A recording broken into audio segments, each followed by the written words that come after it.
Alright. Let us continue. I'm back from lunch. My controller's off. Because it's been so long. My controller's low on battery. That's weird. Weird, but okay.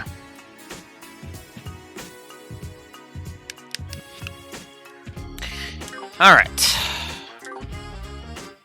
What were we up to? Right. We're gonna go see the brat. That because he has a request for us. Oh yeah, I guess I can refresh this. There we go. We'll take the shortcut.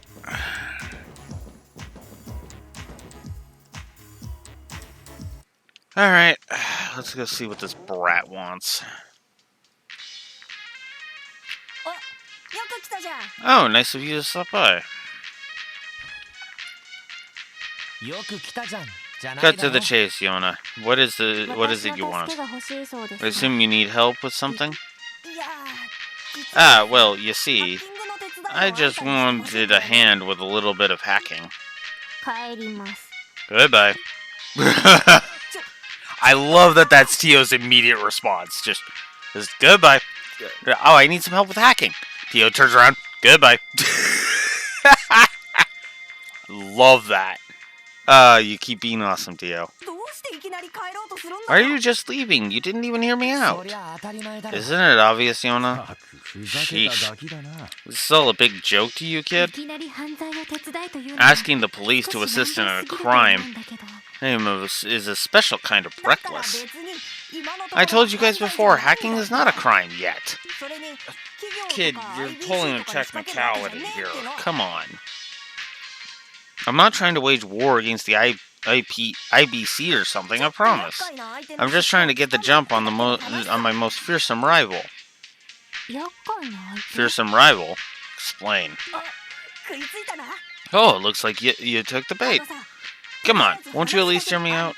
I have a gut feeling that you guys will find this interesting, too. Fine. If this ends up being boring, prepare for a world of hurt, Yona Sacred. I may even do something as drastic as a 20-chain combo, as 20-chain combo you in Palm Party.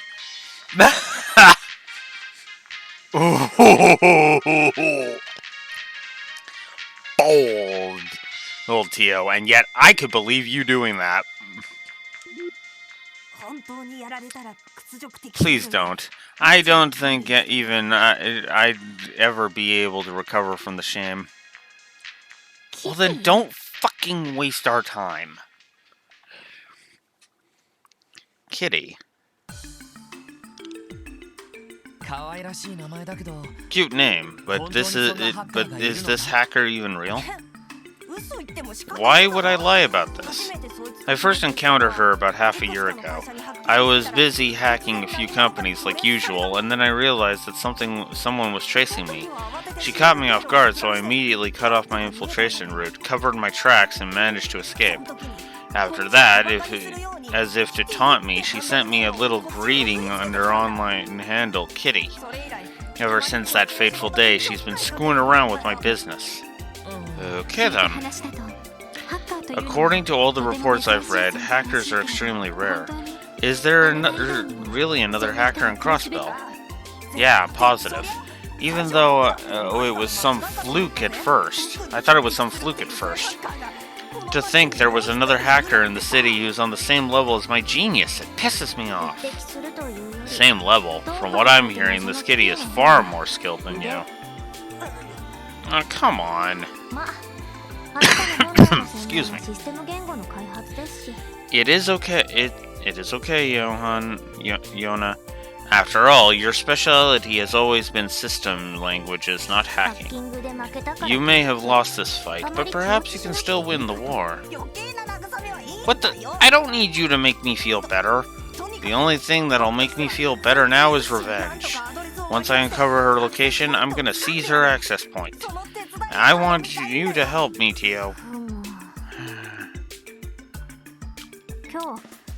Can you guarantee that Kitty will come online today? I got it all planned out. You see, I analyzed my data and crafted a foolproof operation. Kitty isn't on the Orbital Network 24/7 like I am, but the thing is, all I need to do is spread some info she might be curious about. Based on her trends up until today, there's a solid 90% chance she'll appear. Can't let this opportunity slip away, right? That explains that.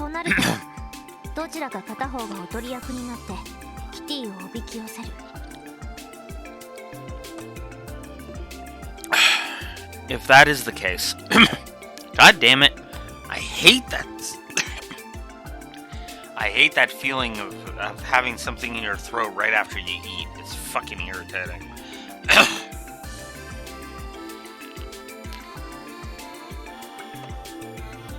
Oh, I hate when that happens.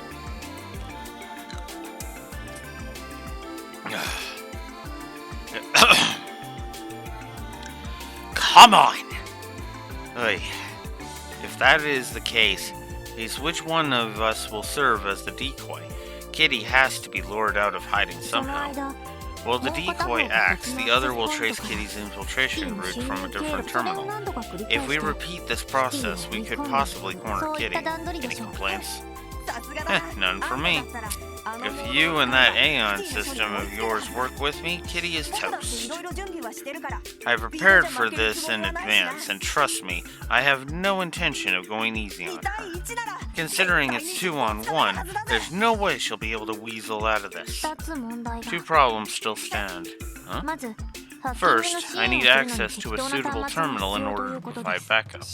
I would rather not risk the integrity of the Special Support Systems Section's terminal back at base. Oh, gotcha. I know the perfect place. Deep within Geofront's A sector, a certain Control Terminal 3 sits ripe for the taking. Its main router is separate from this one, so it's perfect for our pincer maneuver. That's quite convenient. You get any of that? Not a word. You know what? I'll be honest with you. I think I'm just gonna go ahead and just codify the negative for Yona. I don't like him. I really don't. I hate to start with a negative, but fuck it. We're doing it.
No, we'll say outsmart him practically in your sleep.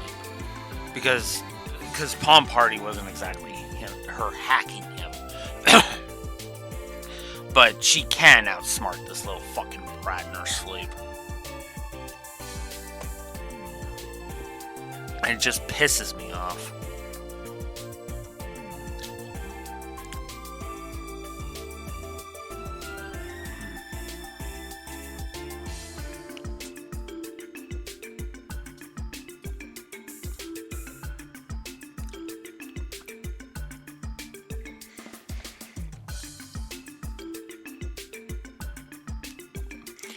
You know what? I hate to double down, but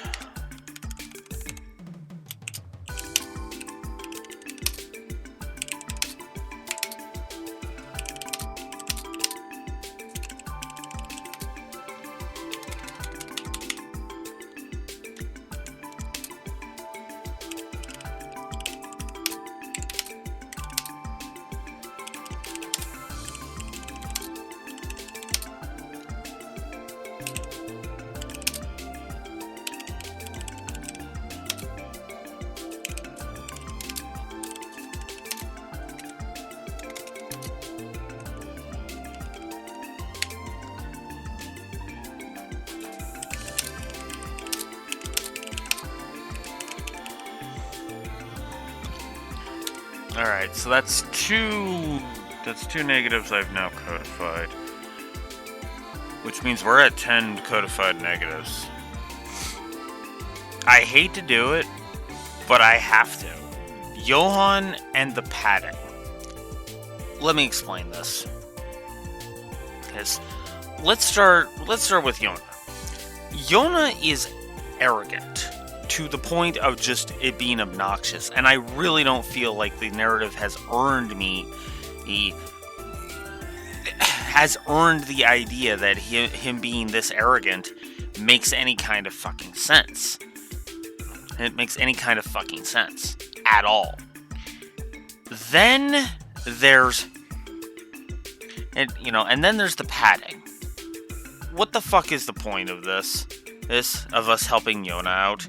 Like, this is just boring at this fucking point. The Yin stuff was kind of interesting, but it also took us forever and 9 billion years to get to that point. Like, even meeting Zeit, I feel, just took way too goddamn long for him to become an ally. It almost felt like we should have had Zeit in our corner at the end of Chapter 1. But nope. And never mind the fact how long the fucking prologue took. It looked like, Jesus Christ, that prologue was way too goddamn long. Like, I just want to remind you, we are currently here on session 10 of this thing. And I know and I know what you're saying. Well, Blue Wolf, yeah, I know, I've been kind of making all of this out, but I want you to keep one thing in mind. Session 8 from yesterday was when I decided I didn't need a break, right? I didn't need the lunch break. Today, I really did want something to eat. So that's why I took the lunch break. But that was over 8 hours that I had streamed that. And I'm pretty sure that covered, I want to say that covered like chapter 2's, I think it was chapter 2's ending and chapters, it was either chapter 2's ending or it was another section of chapter 3. Now, at least with here, it feels like there's a lot that they're trying to throw at you, but at the same time, it just feels like a lot of this is just fluff. And it's kind of irritating. Because, now maybe this Yona stuff is going to expand and I'm going to be eating my words a little bit, but no, I'm going to go ahead and say it. There's been a lot of instances of padding, and again, and I know some people will say, well, what about the doors in Sky 3 or most of Sky 1. See, Sky 1's entire shtick was, let's help people out with their mundane everyday problems so we can grow as people and start to advance the story, right? There were actual plot threads that connected one with another. The missing airliner connected us to the Black Orbment, or the Black Orbment stuff. The Black Orbment stuff led us to Professor Russell. Professor Russell exposed the whole shtick with Colonel Richard, and it all connected together. There's been no underlying threads it's going through any of this. Yes, there's been no connecting threads so far. Alright, the most connecting thread we have had have been the gangs in the downtown district, and quite frankly, they feel like goddamn filler because as we've dealt with them more than we've dealt with Ravache or Hein. Like, we have encountered, like, even from a third-person perspective, we have encountered Wazi and Wald, like, 4 times more than we've encountered Marconi, who leads Ravache.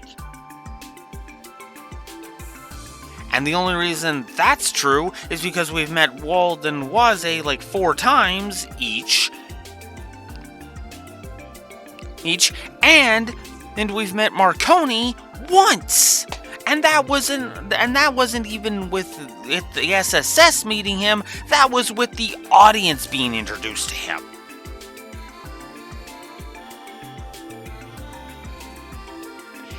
This is starting to piss me off quite a bit. Because a lot of what is going on here feels like padding. It feels like padding. And I hate it.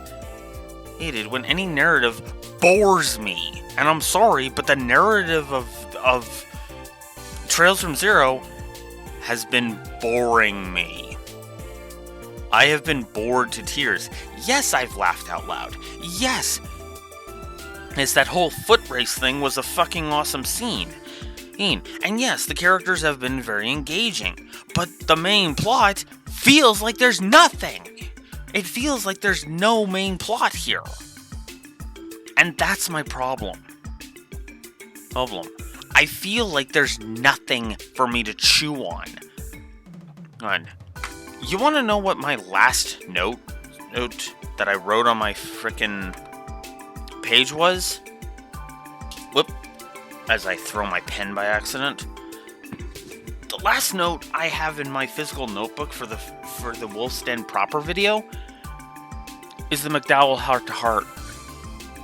That's the last note I've wrote. Actually, I should put a note for the Lloyd and Randy Heart to Heart.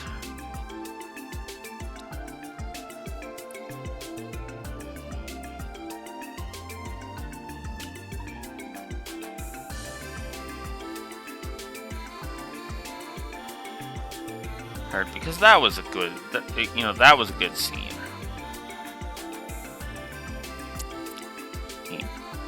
But before that, it was that. And then before that was what we found out at the end of Chapter 2 with the whole Risha's Yin thing. Hey. Like, I mean, granted, you could say that's in the same bracket because those scenes are practically right beside each other. But, God... And I'm sorry, but this is why I say that this story has been disappointing the shit out of me. It's not been bad, far from it. Those 29, story positives do not lie. But I'd be lying if I said I wasn't expecting more. With how much people have talked up the Crossbell games, I was expecting it to take less time than half the fucking game for there to be a scene that would add 6 positives to story for me. As I can name several scenes in Cold Steel 1, 2, and 3, because again, I can't speak to 4, that would add 7 to 9 positives to story by themselves. And I'm not joking about that. Let's take Cold Steel 3, okay? There is a scene that I like to call the give it back scene, okay? I'm not going to spoil it, but if you know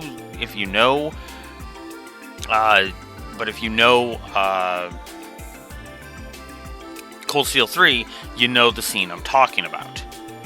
And it's even relevant because we're in the Crossbell saga right now. Yuna screaming at Rin to give it back. Again, I'm not going to go into context, because I'm just going to say which two characters are involved here. That scene cements 3 positives. That whole chapter, and by extension that scene, adds 3 pluses for Yuna, 3 pluses for the scene itself, and that chapter by itself is probably going to be a triple positive in and of itself. Plus, it leads to another scene that will be a plus as well.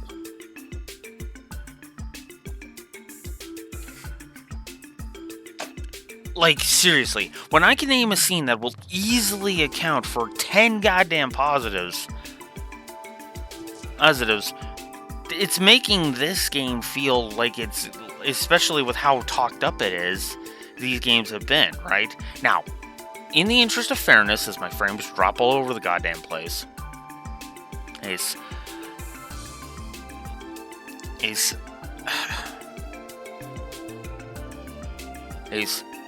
I get it. I get it that there's a lot going on with this stuff, and I know a lot of people prefer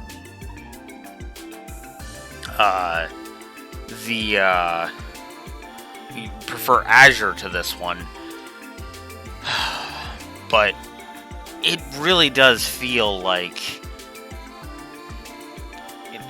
it just feels like I've got nothing to say about anything that's going on, really. I mean, yeah, I'm going to be able to talk about the characters, I'll be able to talk about Arc and Seal a little bit, and the animations, and some of the gameplay conceits and everything. But so far, if this keeps up, you want to know how long the frickin'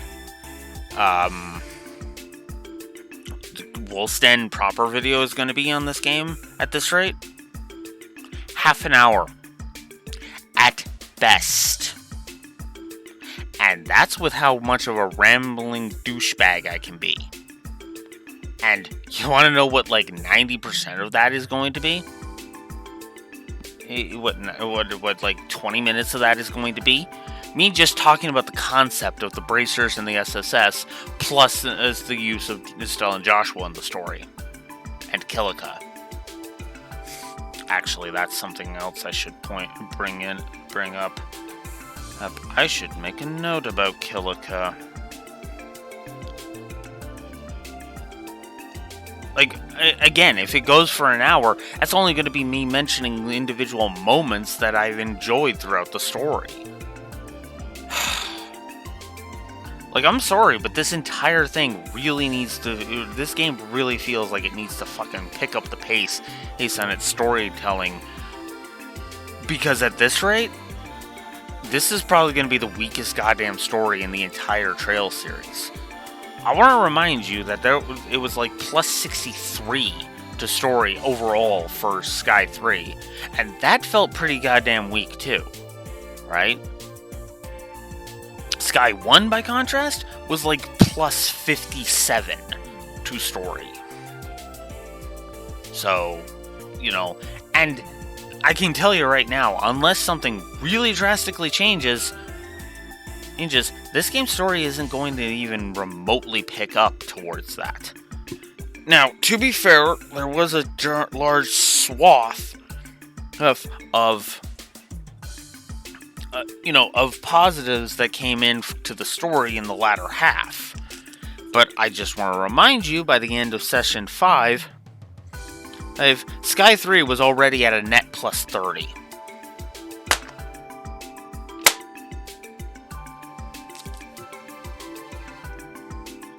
And for the record, this is at a net plus 19. Now you could say, well, what about Sky 1? Yeah, it was only a net plus 10, but again, that was also at the end of chapter 2, which means you still had like another 4 chapters to go before the end. Actually, I think it was another 2 chapters, but still. Ugh. They're throwing around so much technical jargon. Technobabble. It's technobabble, Ollie. And nothing to be smiling about. Now for the other issue. This seems like it will take a large amount of our time during a period where we are extremely busy. That's true. It's definitely a problem. Yesterday's race ate up our entire afternoon, and we've been busy as hell trying to catch up on work since. Are you trying to get out of this? You're just busy with a bunch of support requests, right? We both know you don't have to do those. Come on, I'll toss in some information as a bonus, so please just help me. You're not helping your case, Yona. Yona, however the fuck you're supposed to say this. I'll just keep calling you Yona. Yona, the thing is, it's fine, Lloyd. I will take care of this myself. Everyone, please continue with SSS duties like usual. Leave this to me. Are you serious, Tio? But it is a simple fact of role proficiency. When it comes to hacking, I am the most appropriate for the job. I am sure that my absence will not hinder our work too terribly. But Yona said that the terminal was deep in the geofront sector near the station, right? Ain't that a bit dangerous for you? I will find a way to manage. My ability should be sufficient by now to handle any monsters I encounter on the way. How about we do this? I'll accompany Tio to the to Control Terminal 3, while you two head on back to the precinct. Huh? Yeah, that should work out. I wasn't a fan of letting Tio-ta go alone either. Yes, I think this is for the best. Randy and I should be able to handle the odd jobs the precinct will throw at us. But what's the problem, Tio? It's not like you get all weird about it accepting help. It's not like you to get all weird about accepting help. Yona, just shut the fuck up already. Whoa, forget I said anything. If only I fucking could, you brat. If only I fucking could. Fine, if you insist. Still, we should finish any important business we have before starting this. I imagine this operation may last well into the evening. Yeah, it seems that way.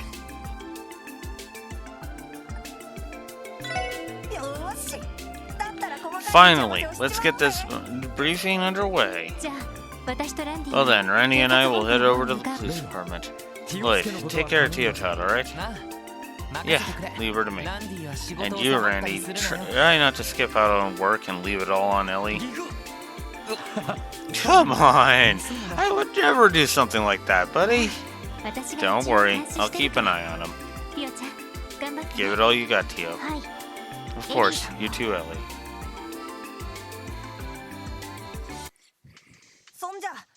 Alright, once you get there, just give me a call on your Enigma. Then we can start our mission. Understood.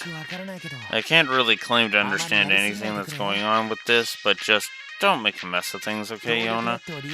I don't want you to cause any trouble for anyone who uses the Orbital Network for their job. That's cute. Tio and I? We're pros. Kitty too, probably. We wouldn't let ourselves be noticed by your average user. We are simply playing a game of tag, 2 against 1, just out of the public's view. That is how the operation should play out, at least. So there is no need to worry. Whatever you say, I guess. Sweet, I'm counting on you, Tio. I think I'll order a large pizza with extra cheese and get myself hyped up for this.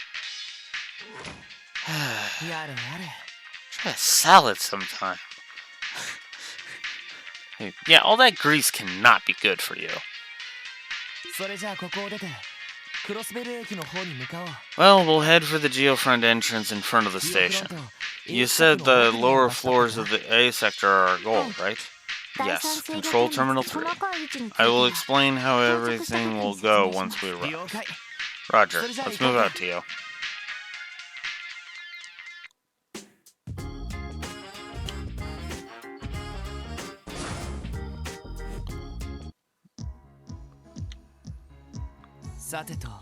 So, we just need to take the elevator down, right?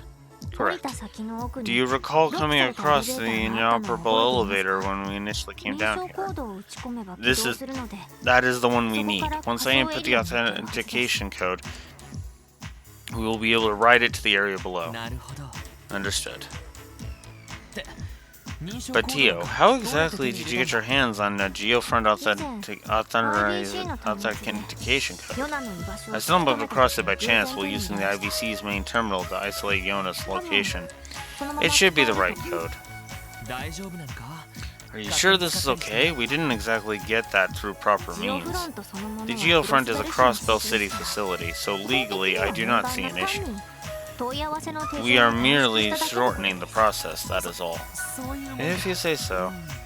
No turning back now, I guess. Let's head on down, Tio. Roger. Alright, so another let's have only specific characters.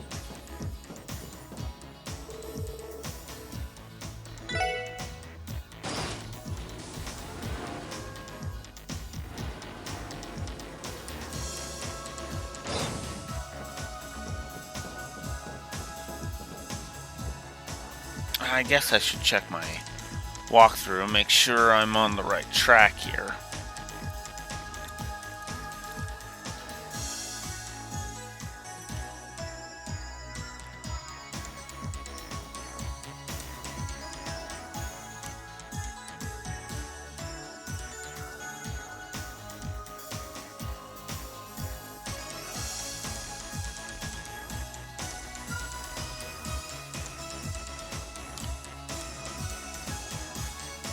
Oh.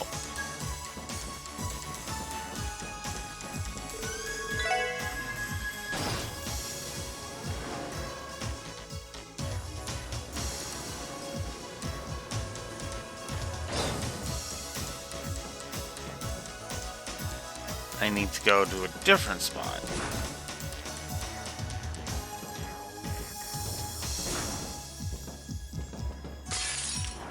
God damn it.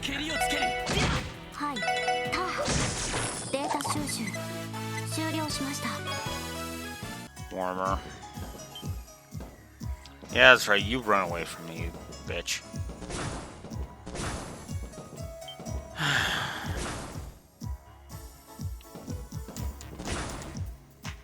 don't know why I'm so freaking pissy right now.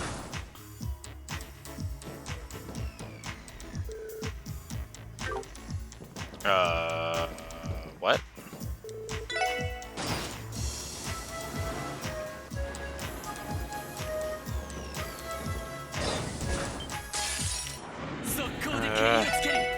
Oh, wait. Oh, god damn it.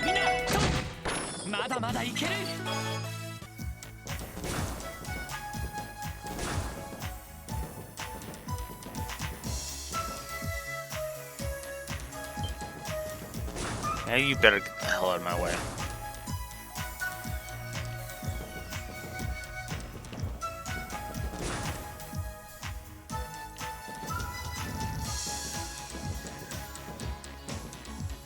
Oh. That was a shortcut to here. Son of a bitch. I took the long way. Pressing the button does nothing. The elevator cannot be used at the moment.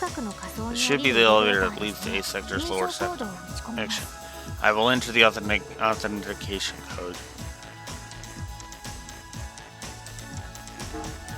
It should be operational now. Alright, head down. Wait, do you have any idea where the terminal we're looking for is? Most likely in the deepest part of the floor. It will be a long walk, so please be sure to stay on guard. Right. And you wanted to come here alone?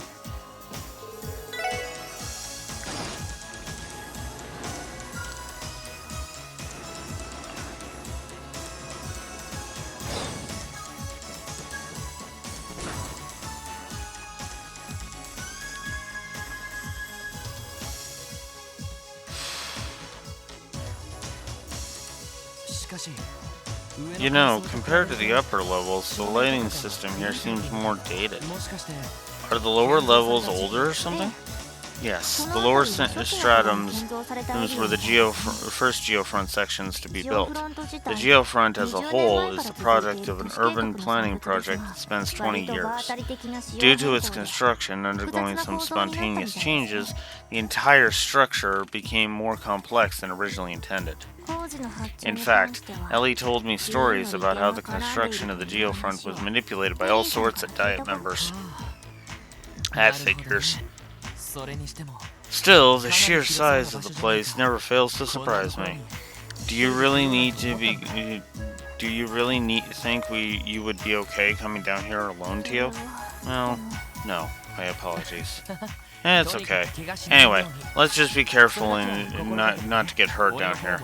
I'll do everything I can to protect you. Understood. Lloyd, would you like to practice a combination craft while we're here? I may not be as proficient as Randy or Ellie, but I would still like to try. That's a great idea. Since it's just the two of us here, this is the perfect chance to get some practice in. Roger. Yay, Omega Strike. Cool.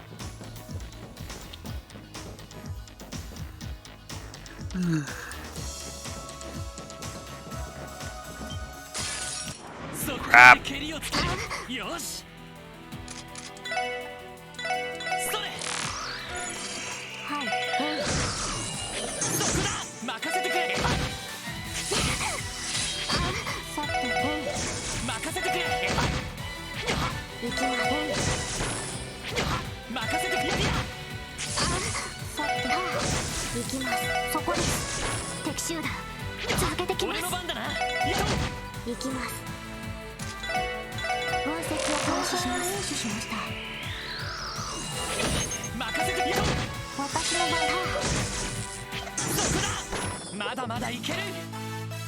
Okay.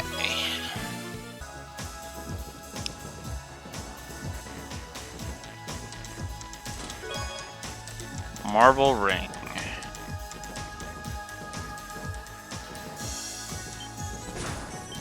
Yeah, no, I don't feel like fighting a bunch of shit right now.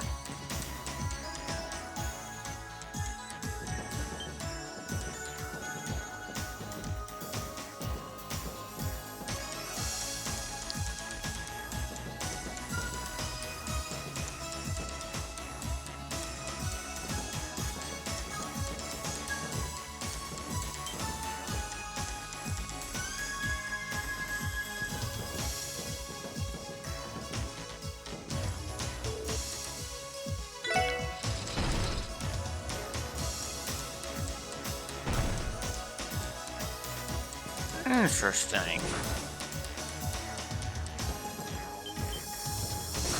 Yeah, no.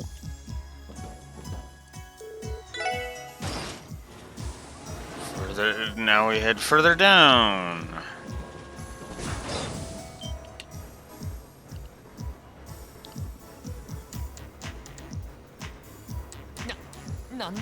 What the heck is this doing here?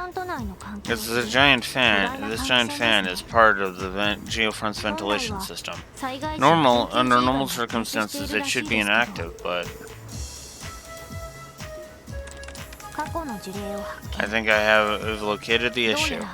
It is very likely that this fan is running due to a malfunction of the system. It seems to apply to a few other fans as well. That doesn't sound good. It would probably be best if we went and turned off each of them off. Agreed. Let's use the valves to operate them.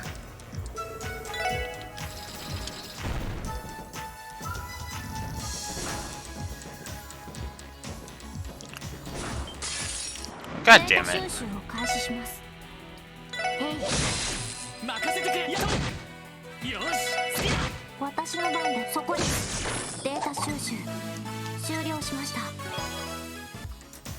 And already I'm getting crap all for experience. Ugh.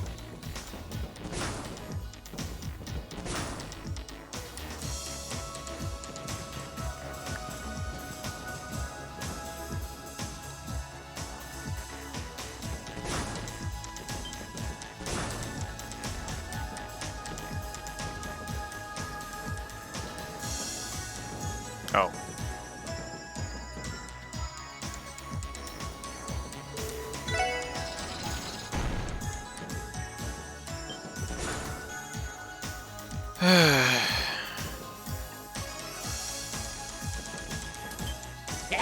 Ah, fuck off.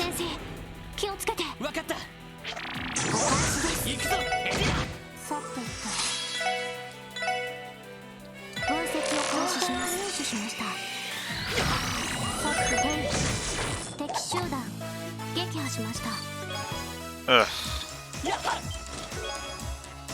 Stride heals.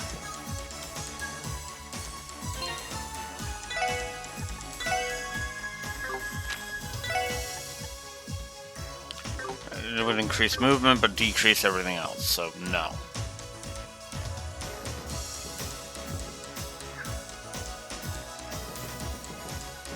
And no, I don't care that much about fighting everything.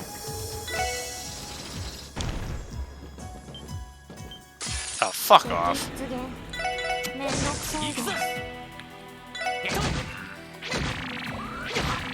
Fuck off.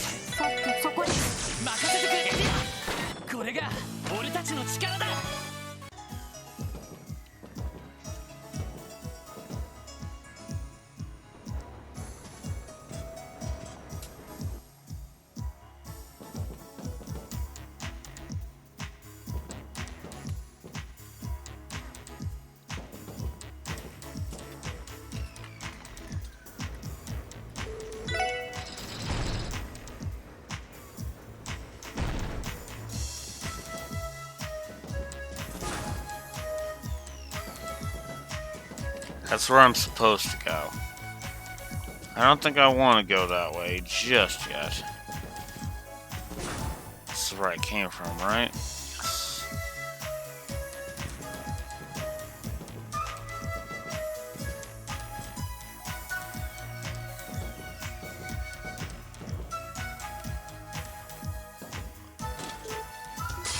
Oh, joy.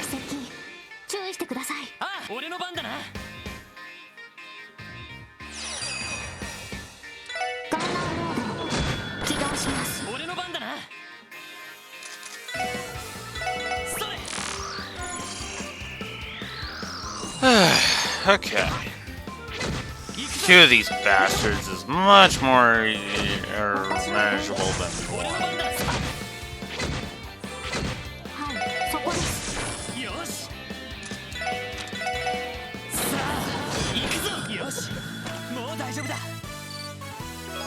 There we go. Move 3. Yeah, that was totally worthless.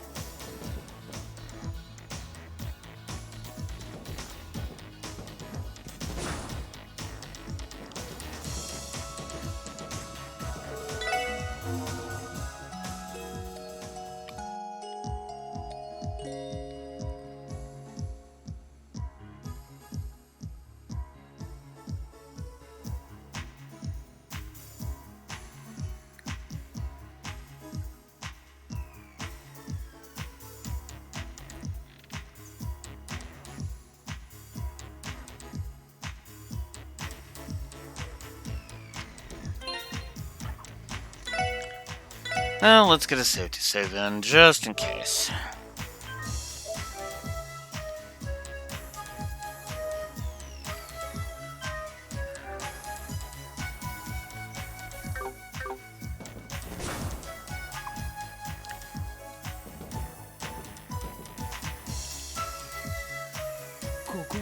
Are we close? Yes, this is the final stretch. The room connecting Control Terminal 3 should be somewhere near here. Theo!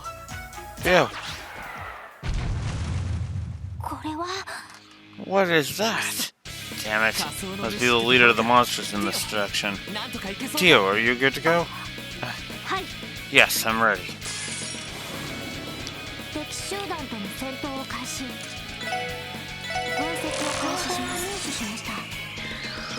That's a lot of shit it's immune to.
We'll just get rid of you.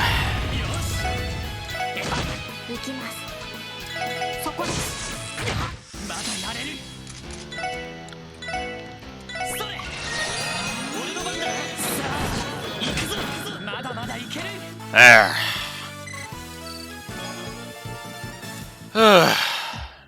Got a U material out of that at least. That was unexpected. Theo, are you okay? That was a pretty tough fight. Yes, I'm fine. What about you, Lloyd? I'm okay too. I guess Randy was right when he said that these Tonfas would be good for defense. But even so, that would have gone a lot smoother if the others were here. Honestly, being without them is making me realize how much I rely on those two. Did I say something funny? Oh, don't mind me, it's nothing important. Control Terminal 3 should be past the door on the right. We should log in and contact Yona. Gotcha, I got your back. Let me go explore. Fine, okay.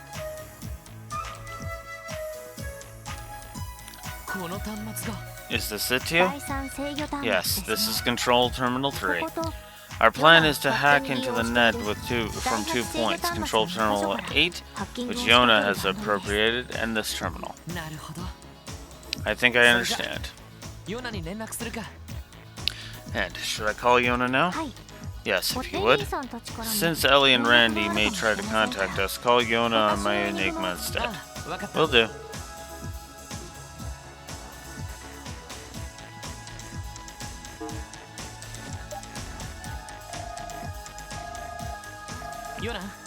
Yona, it's Lloyd.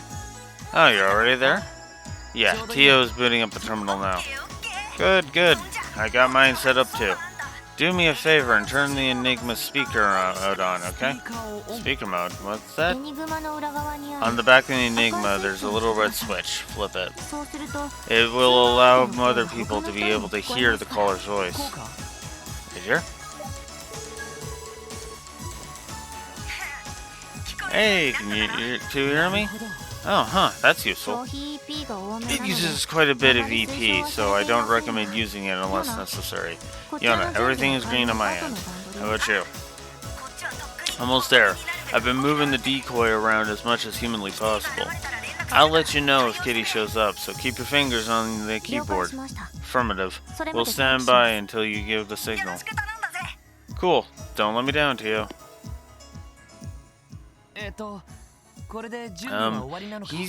Does that, so does that mean we're all done setting up? Yes. All we need to do now, and all we need now is Yona's signal. Once I start hacking, you can leave everything to me. Do you see why I initially chose to go alone now? Yeah, I do. But still, the journey here wasn't exactly the easiest thing in the world. So I'm glad I decided to tag along. This is bad. I'm terrible with awkward silences. Oh yeah, that's right. Mishi, wasn't it?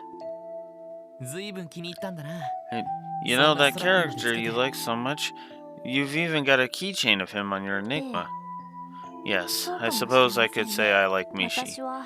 I'm not really one to get too attached to things, so it's hard to believe I've held onto that keychain for all these years.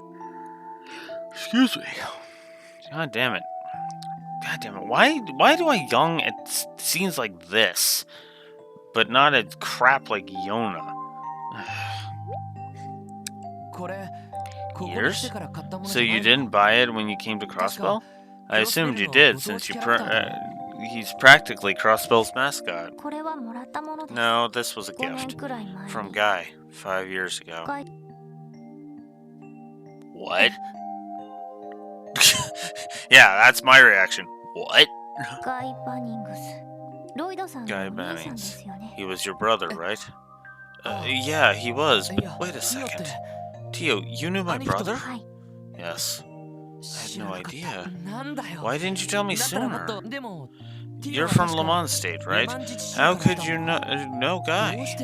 He couldn't have come across... What do you mean you're going on a trip? Where are you even going? The Principality of Remiferia. Don't worry, I should be back in a month or two. Well, I can't dive into specifics, but I'm in charge of escorting this cute little girl back to her home. Tio, I'm sorry, but have you been to this hospital before? Yes.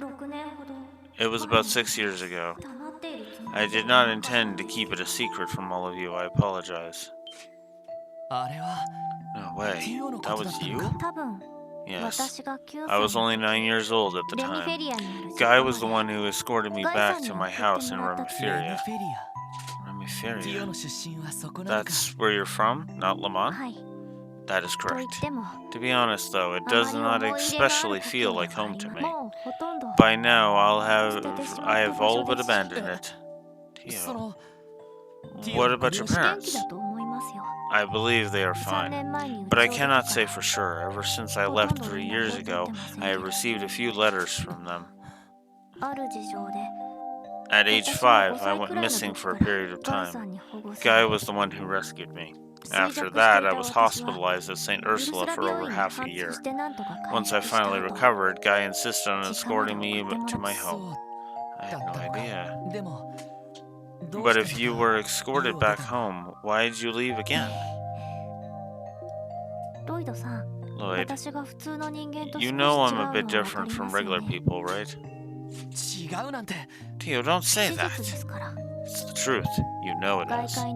My sensory perception is orders of magnitude higher than any normal person. The faint sounds an average ear finds impossible to pick up. The flow of orbal waves no ordinary person could be ever perceive. The presence of elements that go undetected by the public at large. Even people's emotions and the beat of their hearts. When I attended Sunday school, I was always alone. The things the neighborhood children saw and what I saw were worlds apart. I wasn't oblivious to their young, prying eyes and their whispered conversations about me. I know my parents love me, but everyone has their limits. The atmosphere at home just grew more and more tense. That is when I began to realize that it would have been better if I had never came home at all. Before I knew it, I found myself buying a ticket and boarding a train. A train heading to the only place I could think to go, Crossbell. I get it. You wanted to see my brother again, didn't you? I think that was the reason, yes. When he bought me that keychain as a gift, Guy told me this. Don't worry, Tio. I know you can find happiness. And if you ever have trouble finding it, just give me a call. We can figure out whatever's making you sad and kick its butt together. Yeah, that definitely sounds like something a guy would say. But around that time, yeah. The lowest point of my life, I met an Epstein Foundation researcher by chance. He saw potential in my enhanced sensory perception and reception and recruited me as an orbital staff development team that the foundation had just launched. With that, I transferred to Le Mans State and spent 3 years as a foundation researcher. Then 3 months ago, I returned to Crossbell. Yeah.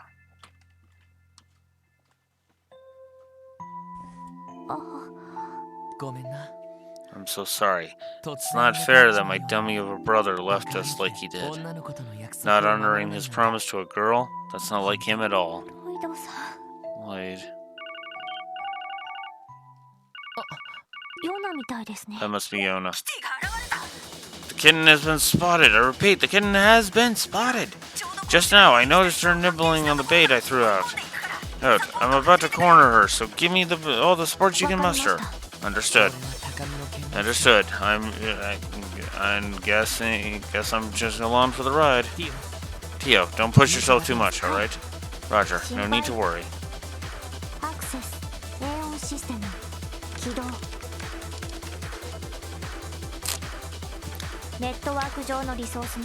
Beginning concealment near the network resources second boundary domain. Standing by for Kitty. Hi, ma'am. Whoa, are you serious? It's her. Kitty really deactivated all of our protections. Yeah, do you know how tedious it was to prepare that bait? Ada, now it's all... I don't believe this. How can one person do all this? Settle down, Yona. She is likely trying to use all of her processing power to brute force her way through. Please focus. Stay 2 steps ahead and lead her towards my domain. Damn it, I'm not a machine. She's passing through Control Terminal 4, Control Terminal 17, City Hall's main terminal. Here, I've caught her on Control Terminal 25. She's entered your domain, Tio. Affirmative. So this is your arch rival? She's fast, extremely fast. Activating Aeon system, initializing parallel processing.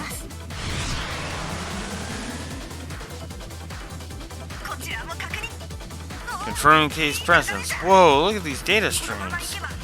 If you keep it up, you won't even need my help catching her.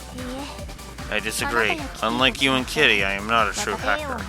If my Aeon system goes down, it'll be easily overtaken.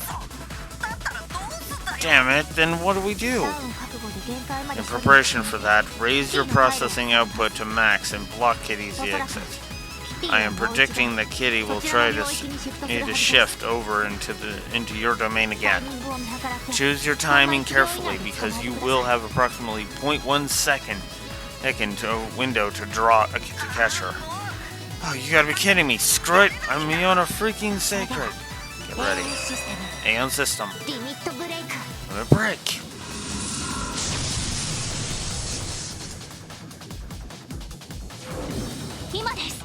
Now.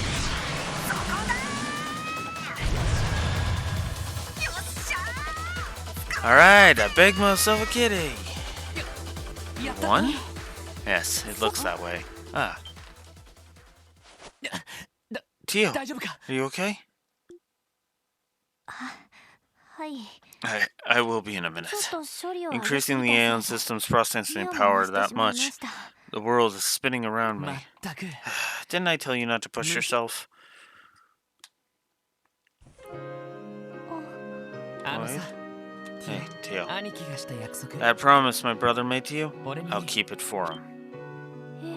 Huh? And if you ever have trouble finding it, just give me a call. You can figure out whatever's making you sad and kick its butt together. No doubt about it, my brother was amazing. He was so strong, so confident, and so quick to take action. I still have a long way to go to catch up to him. But I'll put every ounce of effort I can into getting there. I'll become the kind of man that can keep his promise to you. So what do you say? How mysterious. Come again? You and Guy are almost nothing alike, but at the same time, you two remind me so strongly of each other. The way your spirit shines, the way you look ahead with confidence. I remind you of Guy. In a lot of ways, yes.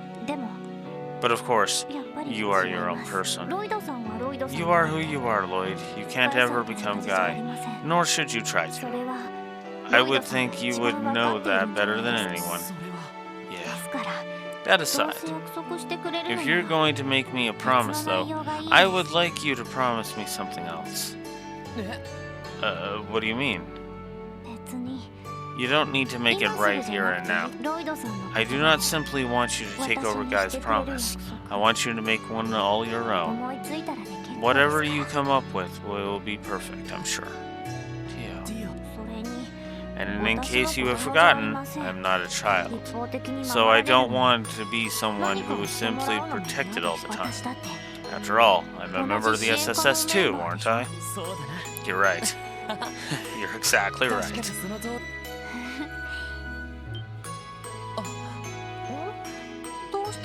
Something wrong? No, it's just... I think that's the first time I've seen your genuine smile. I was not smiling. I am simply exhausted, that is all. No need to be shy. It seems like such a waste, though. Your smile's adorable. If you showed it more often, I'm sure you'd be crazy popular. Adorable?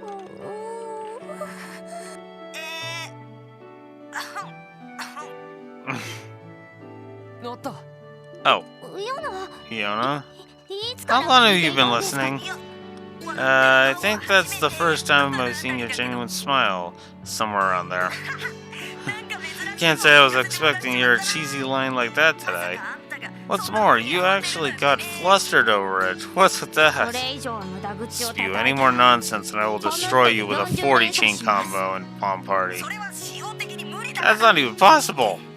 Wait, actually, someone like you might be able to pull it off. That reminds me, Yona. Did you manage to find out who Kitty is? Who do you think I am? This is the one and only Yona Sacred you're talking to. I managed to figure out her location. I'm sending it to you right now. Yona, what is this file you attached?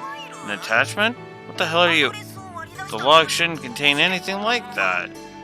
Like this. I was just supposed to uncover her location. We should open it. What? That's... What the heck is this? Wait just a minute. It couldn't be. It appears the hackers have become the hacked.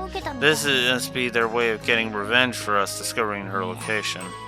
No, perhaps she had us in the palm of her hand from the very beginning. If true, it's possible that the information we obtained was simply a ruse. Yona, are you okay there? Damn it. There's no way she should have been able to mask her dress. If we could trace and analyze it, eventually it would lead back to the access point. No, that won't work. But what about... hello? There's no point in talking to Yona when he's like that. Let's just return to his place for now. We still need to retrieve our rightful earned memory quartz. Oh, I nearly forgot about that. With everything that just went on, I guess it slipped my mind.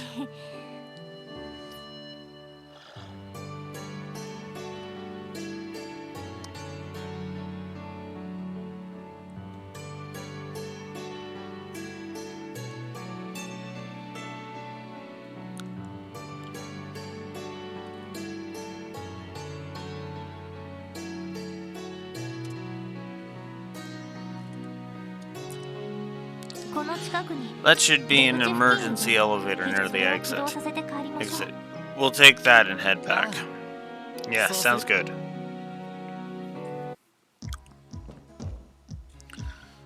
Ugh.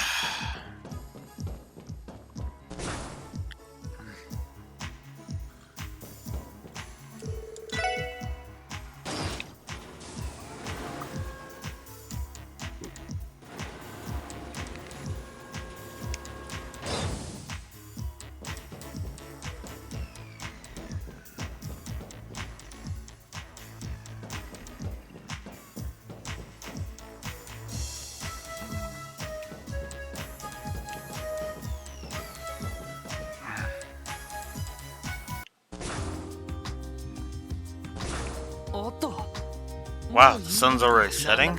Guess we spent more time in the geofront than I thought. Seems that way. What's the matter, Tio? Nothing. We should hurry back to Yona and retrieve the memory quartz. I admit, I'm also curious about Kitty's true identity. Me too. Hopefully this will lead us somewhere. Rosenberg Studio? Wait a minute. The Rosenberg Studio is that old doll factory, isn't it? It was near the mountain path, if I remember correctly. Yep, that's the place. When I was analyzing Kitty's location, it led me there. I'm 100% certain. But yeah, why the hell is the freaking doll factory? Is it the freaking doll factory of all places? What kind of, is this some kind of joke? Certainly is strange. So, if Kitty is at the studio, like Yona claims, what's so weird about that? Well, currently the Orbital Network is only functioning within the city and at St. Ursula Medical College.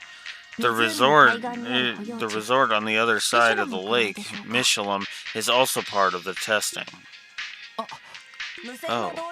You see, because wireless orbital waves are unstable, they're primarily only used for orbital telephones. And since the orbital network is constantly exchanging large amounts of info, it's usually got to be a wired connection.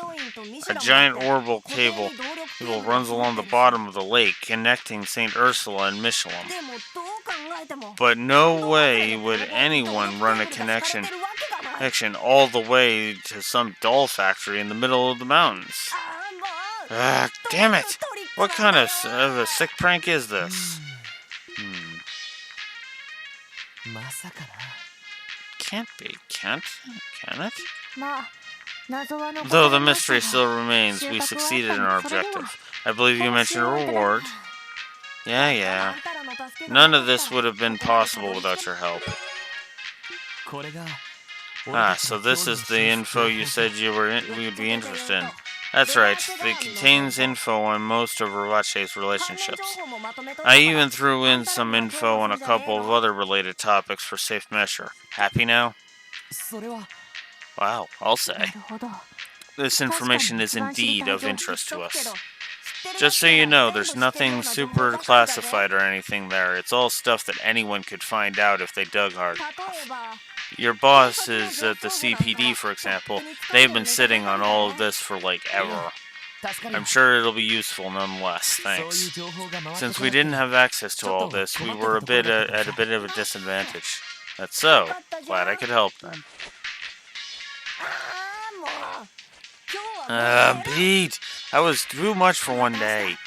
Tomorrow I'll use what we learned to finally uncover Kitty's true identity. Well, don't overdo it. It's the anniversary festival, Yona. Why don't you go on a date or something instead of holding up here? Shut up. It's none of your business what I do or don't do. Your damn wolf in sheep's clothing ass playboy and a normie piece of crap. Not exactly sure what all that meant, but I can't help but feel like he's got the wrong idea about me too. Yeah, that's because this game's running gag is so fucking one note. It stopped being funny after the first. It stopped being funny during its first fucking utterance of it. Now that you mention it, you went on a date with Cecile on the opening day of the festival, didn't you? Huh? And after that, you ended up spending time with the beautiful Seeker sisters.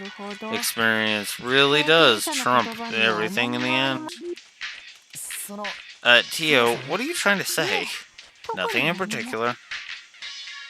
Just continuing the stupid running gag because this game's narrative just loves pissing off Blue Wolf for no fucking reason.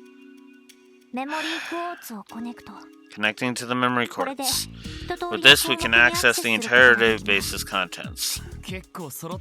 Wow, this is really comprehensive. Up until now, we've had quite a few gaping holes in our intel on Rovache. This might be the first time we've had so much information on them laid out for us. Why don't we take a little look-see and see what we got here, then? Right. Okay. Largest criminal organization currently operating within Crosswell State. Its inception dates back to roughly 1130. The Septium calendar, coinciding with the founding of the state itself. As the name Rovache & Company would suggest, its fortune was amassed by smuggling goods. It's between the Empire and the Republic under the guise of a trading company. In turn, Rovache was able to seize control of Crosswell's underworld. Currently, Rovache is known to participate in several illegal businesses, including arms smuggling, the sale of stolen goods, land speculation, insider trading, mirror laundering, sex rings. I'm not even touching that. I did not expect that to be in here, but there you go. Intermediary agencies for Jaeger Corps and so on. Due to its close ties to influential Diet members, Rovache is rarely punished for its criminal offenses. While members may be arrested from time to time, it is common for their bail to be posted almost immediately. I see, this entry gives us a pretty good overview of Rovache. We only heard rumors and scraps of info until now. It's nice to have everything together like this. Oh, god damn it. Alright.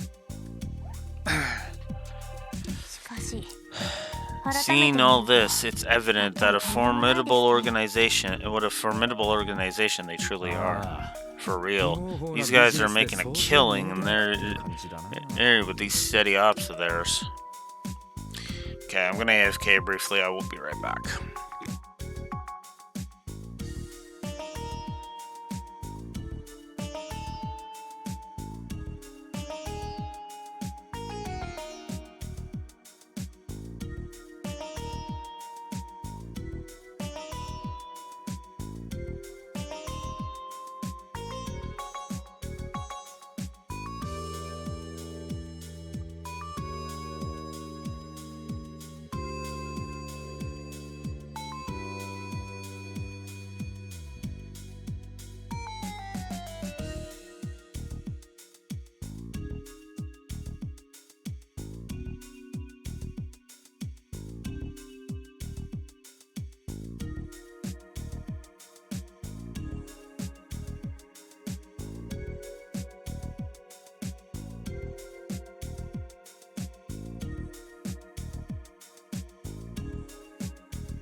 Okay.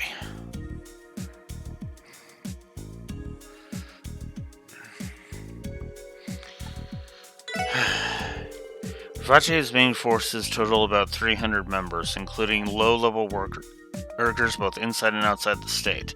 The company employs approximately 500 people total. Ravache's ranks include several former Jaegers and soldiers from neighboring countries. Combined with its smuggling of cutting-edge orbital weaponry, Ravache is believed to have considerable military strength. Despite not being a large-scale crime syndicate, its influence extends across Crossbell. Ravache holds deep ties with influential figures in both the Empire and Republic. According to recent intel, Ravache had begun to lose ground to Hein, a rival organization, but since it being bolstered its firepower by utilizing warhounds, this new development has led to Ravache regaining superiority. I had no idea Ravache was this large scale and well armed. Hey, not only that, but their ranks have real battlefield experience. Yeah, makes sense. Even their lowest ranking underlings put up a good fight. Not to mention their warhounds. They're still using them even after what happened. It's like the arrest we made in Mainz was for nothing. Afraid so. It's pretty disappointing to think. Don Marconi. Marconi controls Crossbell's largest mafia as the current president of Ravache & Company. He is the fifth man to hold the position, but did not inherit it conventionally.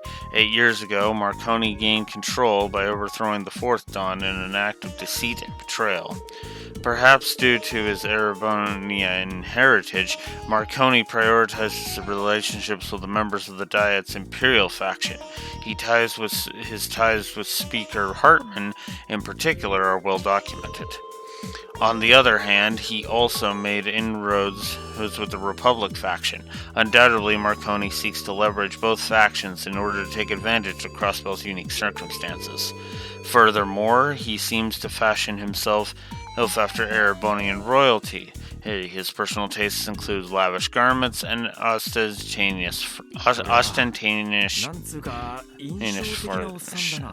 furnishings.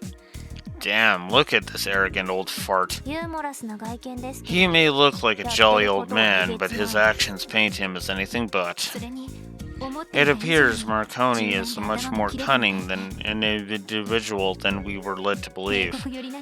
Though he's firmly affiliated with the Empire, he still manages to forge ties with the Republic.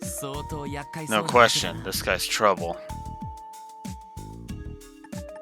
Garcia Rossi.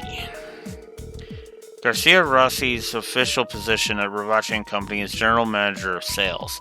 Behind the scenes, however, he acts as the Mafia's underboss, as in is the commander of its rank-and-file henchmen. Rossi previously served as a community officer of the Zephyr Jaeger Corps. Really? Hey. When Marconi toppled the former Don 8 years ago, he contacted Rossi to aid him with his bid for power. Afterward, Marconi recruited him away from the Corps to join Ravache & Company permanently. Rossi was the architect behind the Mafia's militarization and large increase in strength. In his Jaeger days, Garcia Rossi earned the moniker Killing Bear by using his large frame and advanced military combat prowess to overwhelm enemy soldiers on the battlefield. Ravache's second in command, and he's from a Jaeger Corps? Zephyr. That name sounds familiar to me. Probably because it's one of the two strongest corps in all of Western Zemuria. If that guy was a commanding officer of Zephyr, trust me, his strength is no joke. I've actually heard rumors about the Killing Bear before. Didn't realize this was the guy. It makes sense. He practically radiated strength. But Randy, how do you know so much about all this? Travel as much as me and you'll hear all sorts of rumors. and Speaker Hartman. Hartman is an extremely influential politician who holds the position of the Speaker of the Crossbell Diet. As a member of the Diet, he also acts as the leader of the Imperial faction. A descendant of Erebonian royalty, Hartman owns a luxurious mansion located at Michelum in the far southern reaches of Crossbell State. He is also considered an old friend of Marconi, the president of Ravache & Company. It's believed Hartman cooperates in the Mafia's various criminal enterprises, including smuggling, mirror laundering, and so on. Furthermore, sources say that Hartman had an unofficial meeting with the Imperial Chancellor, Gileath Osborne, last year in order to demonstrate his domestic and foreign authority. So this is Speaker Hartman. He kind of strikes me as some haughty-taughty imperial noble rather than a politician. But did he really manage to get an audience with the Empire's Blood and Iron Chancellor? Yes, though it was evidently an informal one. Chancellor Osborne did have a meeting with him. It still irks me to hear that he would meet with Speaker Hartman, but completely snub my grandfather. At the time, the whole matter was quite the hot topic in both nations' political spheres. I can't believe I never heard about that. The Blood and Iron Chancellor. He's making a name for himself, alright. Yeah, that's gonna continue, Lloyd. Trust me on that. I can't help but wonder what the reason behind his visit was. Yeah. Alright. Everything was fuzzy up until now, but I'm starting to see the big picture. I agree. Ravache is led by a ruthless yet cunning boss with a former Jaeger commander as his right-hand man. Further, they have strong ties to Speaker Hartman. Not only that, but if the Speaker has ties to the Blood and Iron Chancellor, then it's no wonder the CPD can't do a damn thing about the Mafia. That's true. Wait just a moment. I believe I've discovered concealed data from within the memory quartz. Concealed data? Can you pull it up? Hold up, if there was stuff hidden, does that mean the brat was messing with us? Yes, it seems he tried to test whether or not I was able to notice it. His punishment will be long and painful. No, I agree. Fuck him. I stand behind my negative to story for Yona. Well, that aside for now, were you able to recover the data? Yes. I would put the level of difficulty at easy peasy lemon squeezy.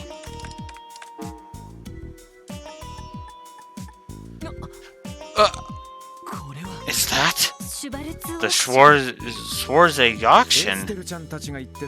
That's the thing Estelle and Joshua were asking us about, wasn't it? Nice one, Yona. That little scoundrel really pulled through for us.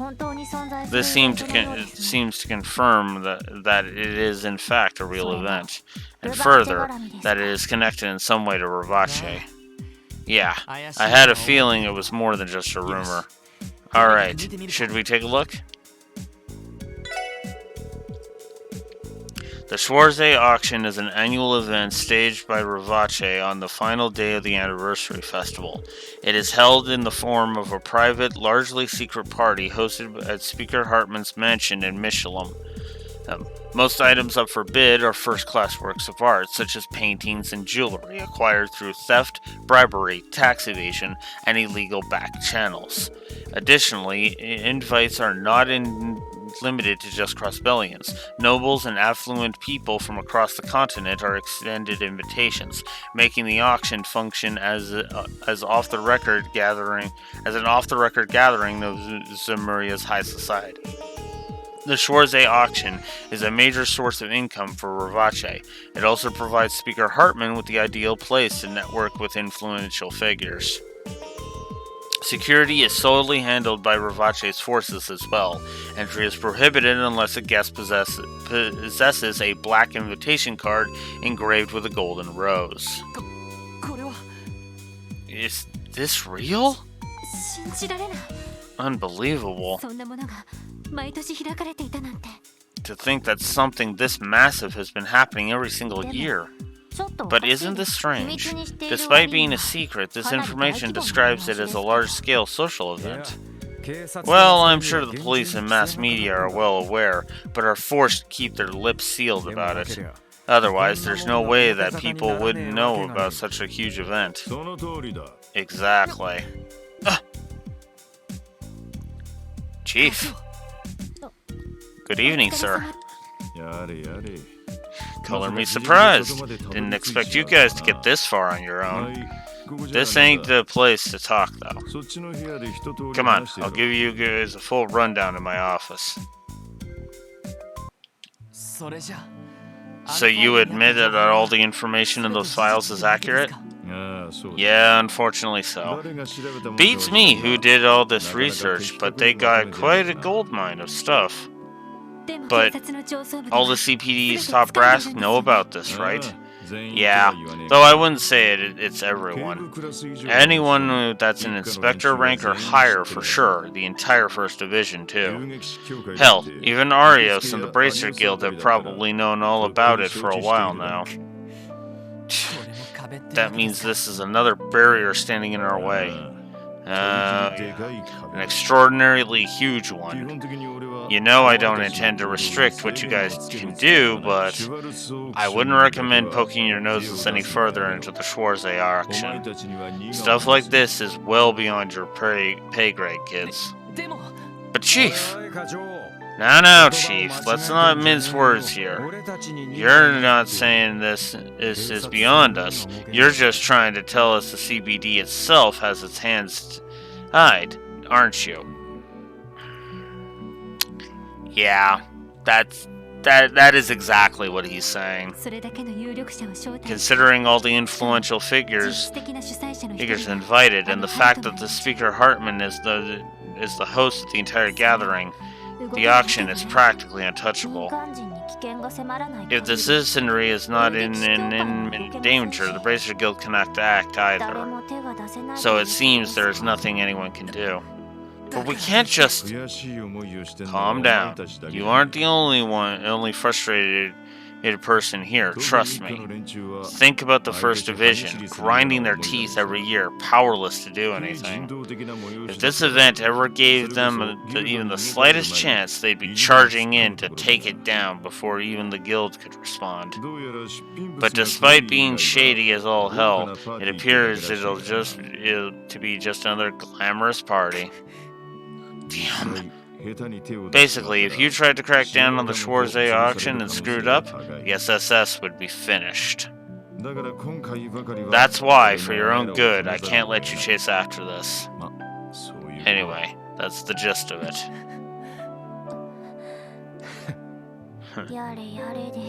How frustrating. Listen, I'm not telling you to accept how things are. Huh? Just understand, sometimes you have to chin up, look forward, and figure out how much you can really accomplish. Don't forget you that pit in your stomach right now, though. Keep at it, and your chance will come one day. So don't get too down, eh? I understand, sir.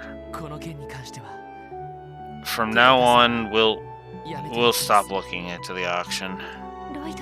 Lloyd. I'm sorry, Lloyd. Damn, this really sucks. Well, okay, to be fair, this is a wall. This is a wall. And asking them to continue to run smack dab into that wall is a really bad idea. So no, I am with Chief Sergei on this one.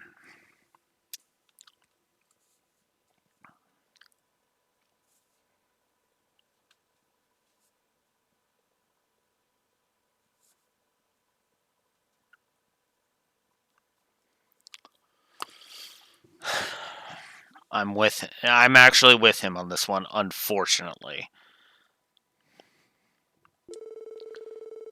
Tio's past, a mysterious story of Lloyd's brother, a hacker known as Kitty, a detailed report regarding Ravache, and then the Schwarze auction, sitting at the center of Crossbell's injustices. With all of it still spinning inside of his head, Lloyd slipped into a restless sleep. Yeah. Fuck, if he slept like a baby, I'd be looking at that going, the fuck? Lloyd, come on. Hey, you need to wake up now. We have a meeting, remember? Oh, morning, Ellie. What are you doing here in my room? Yeah, good morning, Lloyd. Well, since you hadn't come downstairs, I thought I should come check on you. I take you didn't sleep well, given what we heard yesterday. Yeah. You can see right through me, Ellie. But how are you holding up? Oh, I'm fine. If I were to lose heart after something like that, I'd never get anywhere. Besides, I think I always knew the truth deep down. The reality of that secret party was, in fact, another example of just how corrupt Crossbell has become. I was simply in denial, trying to look away from it. But not anymore. I don't intend on living with regrets or feeling powerless to help. I've decided to face these feelings with my head held high. That's what the chief told us to do. I'm going to use that as my motivation to move forward. I see. That settles it then. If you've already found your resolve, then there's no reason for me to hesitate anymore. Let's get changed. Let me get changed and I'll meet you downstairs. Sure thing. Since breakfast is ready, let's have our meeting while we eat. Sounds good. Thanks, Sally.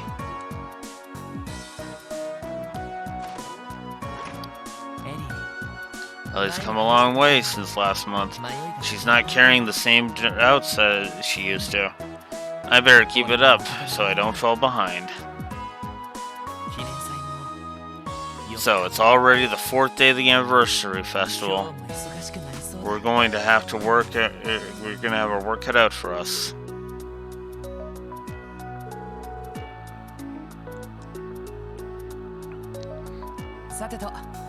Alright, it's the 4th day of the festival. Time to get to work. I'm sure a load of support requests have come in overnight, so let's take a look. Right, today's the day with the big parade, too. Not to mention, there are tourists traveling all across the state during the festival. As you suspected, a lot of requests have come in. Lost belongings, missing children, etc. Might be a little much to try and tackle all of them at once. Let's do what we can and go from there. Sounds like a plan.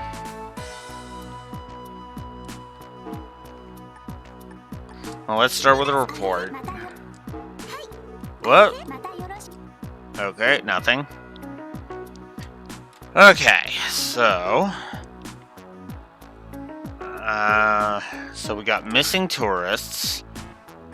We've got serial theft investigation, the East Crossbell Highway monster, and the many famous views of Crossbell.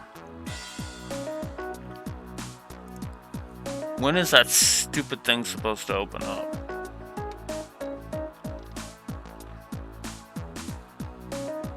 That's actually something I'm probably going to go deal with.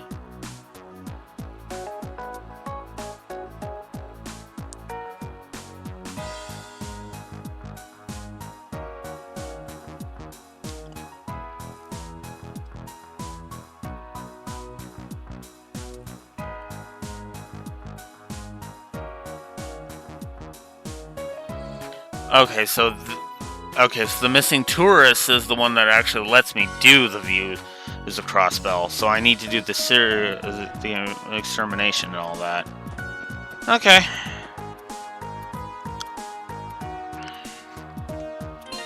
Alright. Well, let's head over to the East Highway and we'll deal with that one first. Might sound a little weird, but I'm gonna do that one first.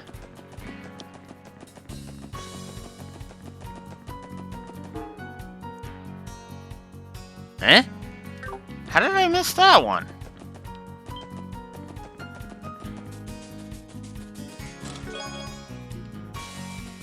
Well, at least it was something worth it.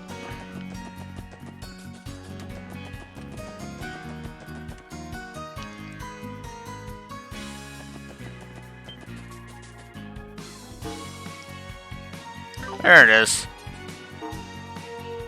For a second there, I thought that was a chest I hadn't opened.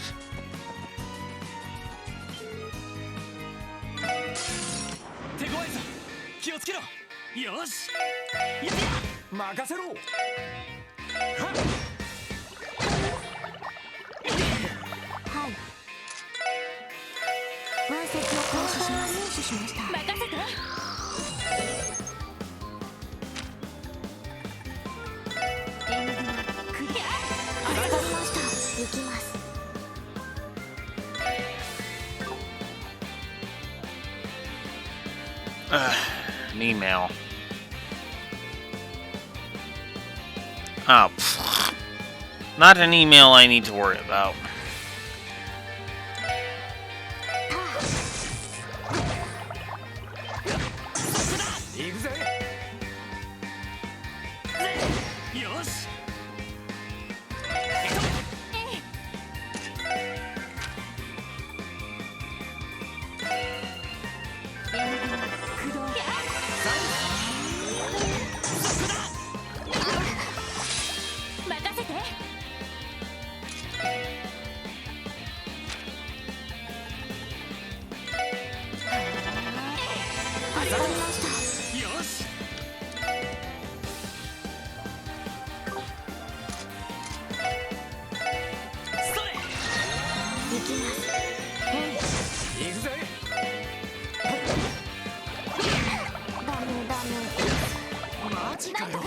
Really?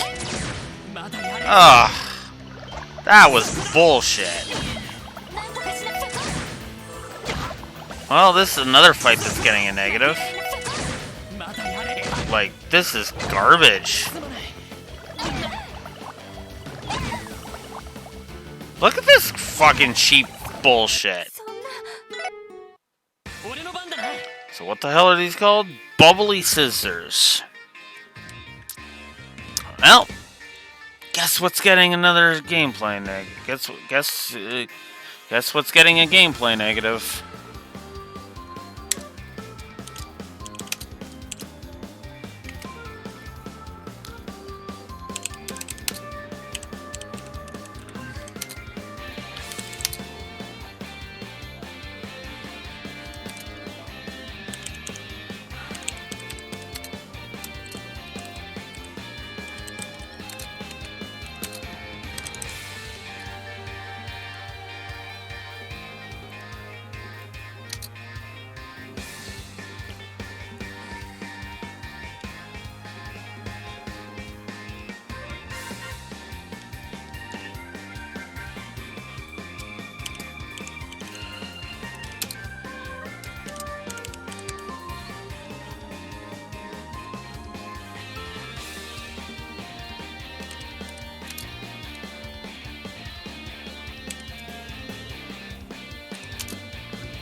And while we're at it,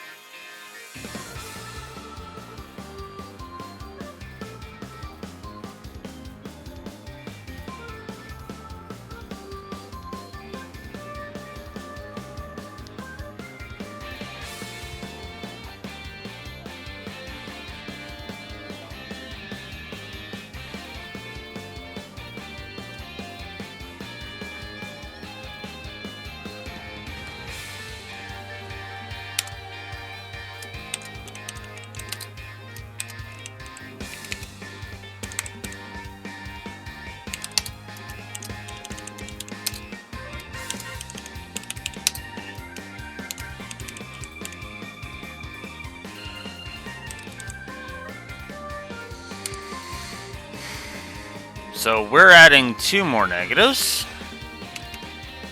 Because this fight has upped the status effect fetish negative to 2. Because I hate it.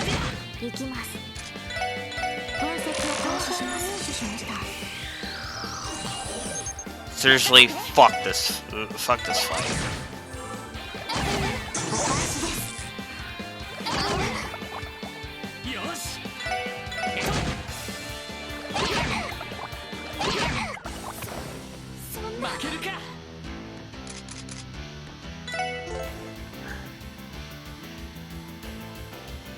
Oh god, running is not just instantaneous?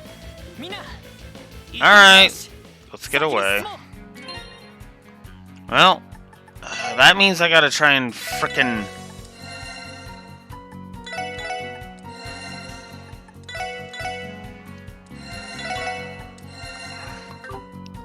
That means I gotta see if I have equipment that'll prevent its sleep. Well, I have tinkle earrings.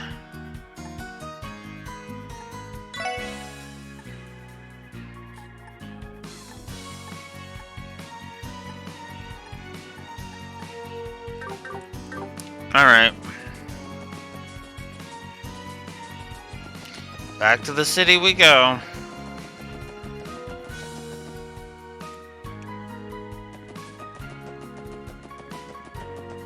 Because, no. I have to prevent the fucking sleep bullshit. I have to.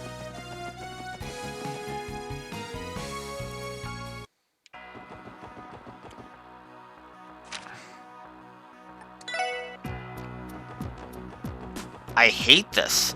I hate this so fucking much.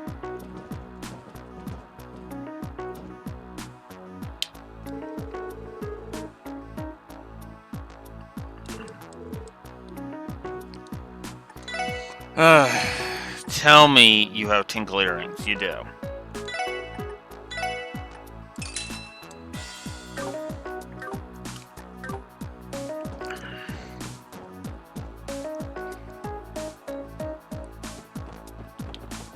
I guess we can go to Gen 10 and see if anything else can be upgraded.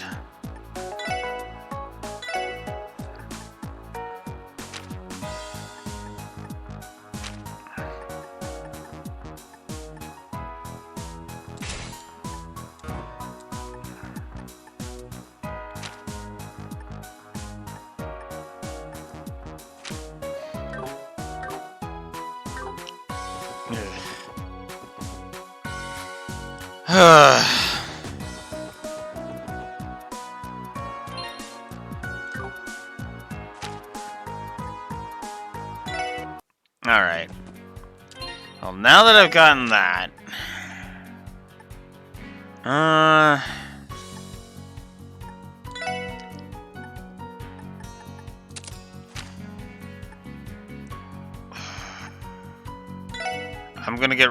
I'm gonna sack the range for that. There. Now Randy will be just protected from both. Oh, also...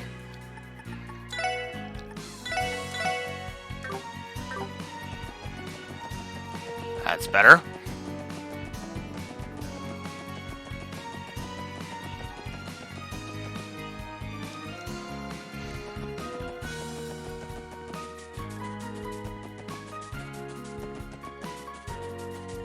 Okay, let's try this again.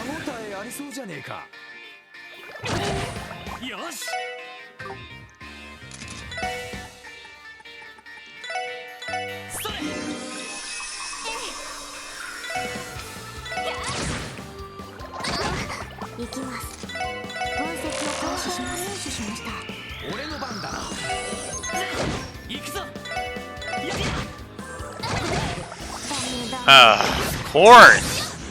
This is bullshit. Like, this is straight bullshit. I want wind to deal with this.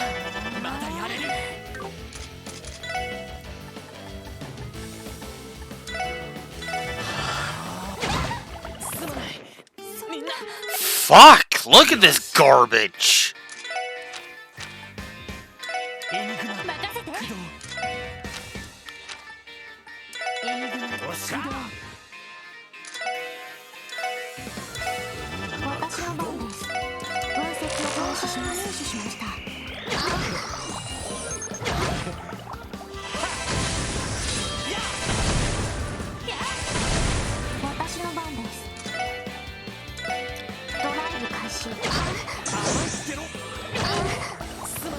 Fuck!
I'll call that.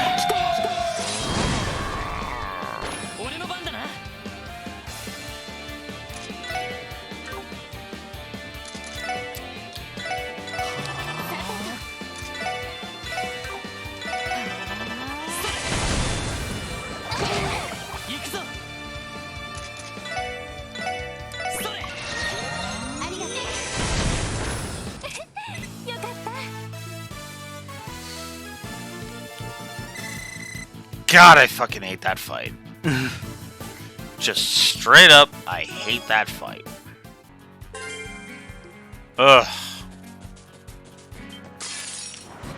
Ah.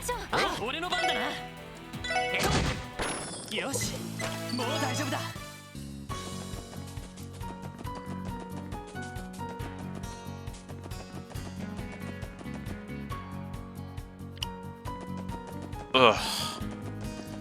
You know, it's amazing how much you end up missing stuff like the warp back items in Digimon Story Cyber Sleuth.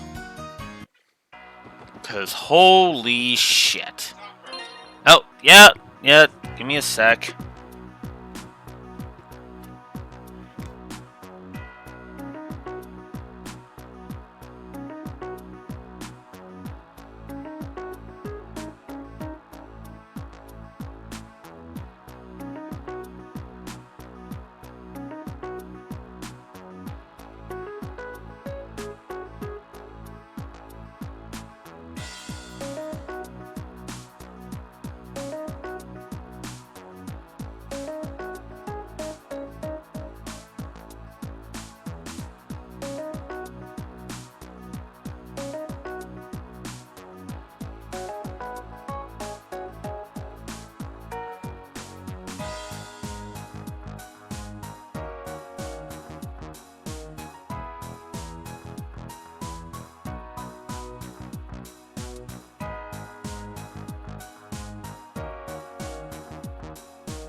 Sorry about that.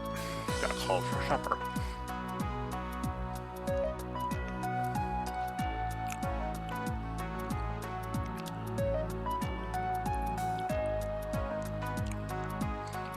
Okay. Controller was over here.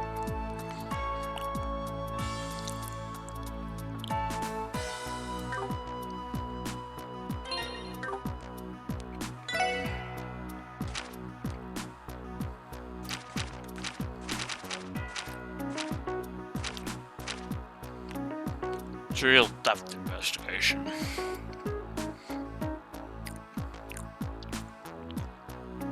Association's tent in the Harbor District.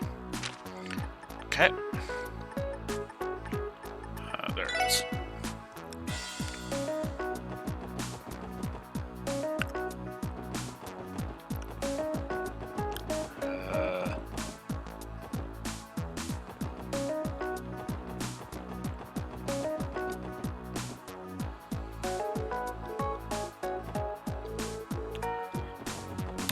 Okay, not.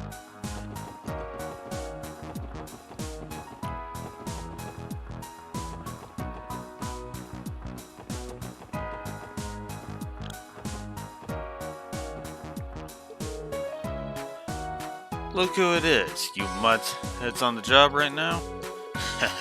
Must suck being cops at a time like this. Aren't you grateful for all your hard work?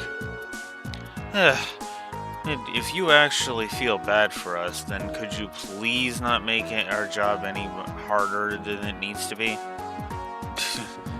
Yeah, no kidding.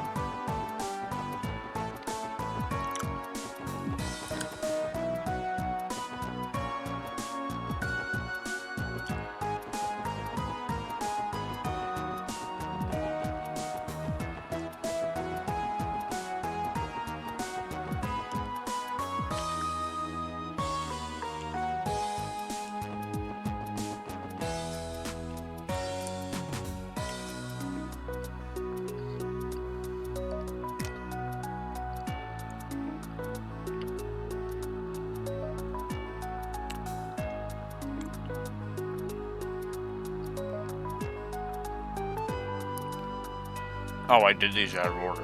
And that's fine. Oh.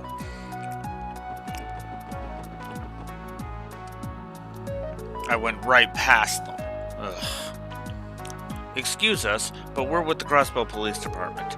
Would this be the Business Owners Association's tent? We're here to follow up on a support request.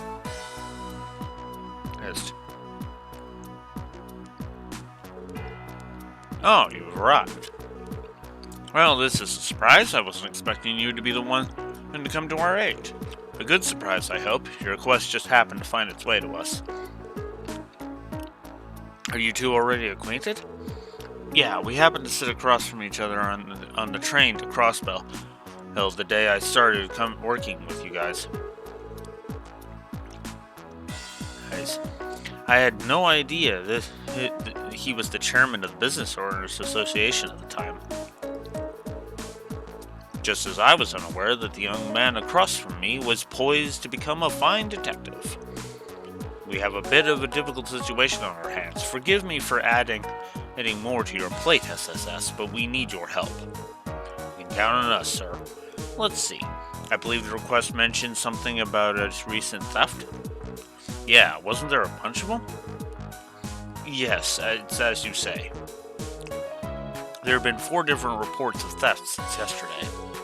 Every last one of the stalls was robbed clean. The Business Owners Association manages all the stalls being run during the festival. So we hear every report that comes in. After poring over them, I've determined that only the food stalls are being targeted. We don't have any clues to go off of, so it's best. So the best thing we can do is to warn the other stalls. That's unfortunate. The vendors already have have enough to worry about. During the festival.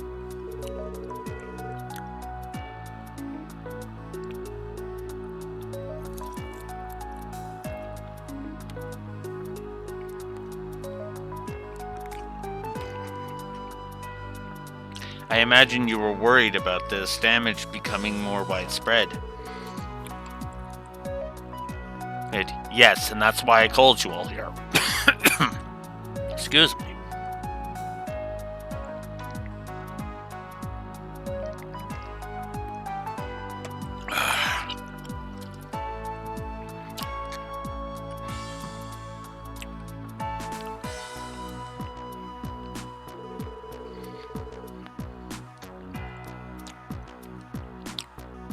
It is my duty to ensure that the thief is caught before they can cause any more damage. Not to mention all this turmoil will no doubt affect the customers who have come to enjoy the festival if it continues. Will you please apprehend the thief for us? Understood. This is a serious predicament. We'll begin our investigating immediately. Thank goodness. I already feel a little relieved. I'm counting on all of you. Rest assured, my man, you're in good hands. So, Lloyd, any plans on how to tackle this? We don't have much to go off of here. You're right. We don't know nearly enough to try and analyze the situation yet. Excuse me, do you mind in telling us which stalls were targeted? I'd like to speak with their owners. We may be able to get more information from them before we proceed. Ah, I see. That makes sense to me. Hey, I've recorded the names down here. May I read them to you? Yes, please. First is Nardal's Burgers in Central Square, followed by Chroma's Juice Stand in the Administrative District. Next, we have Palette Pizza in the Entertainment District, and Mithra's Gelato in the Harbor District. Were you able to get all that? Okay, so 4 stalls in total. And they're all in different districts. No clues were left despite there being 4 victims? Well, let's see what we can dig up from the owners. Will you be here on standby? We'll return when we've made our rounds. Oh yeah, let's give you my contact information. Don't hesitate to call us if there are any new developments. We don't know when the thief will strike again, so communication is key. Understood. We'll wait here for you. We're counting on you, everyone.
Mithra's Gelato, huh? A gorgeous girl like her's got my heart melting already. Save the flirting for another time, Randy. We're here for a reason. Let's see what we can find out.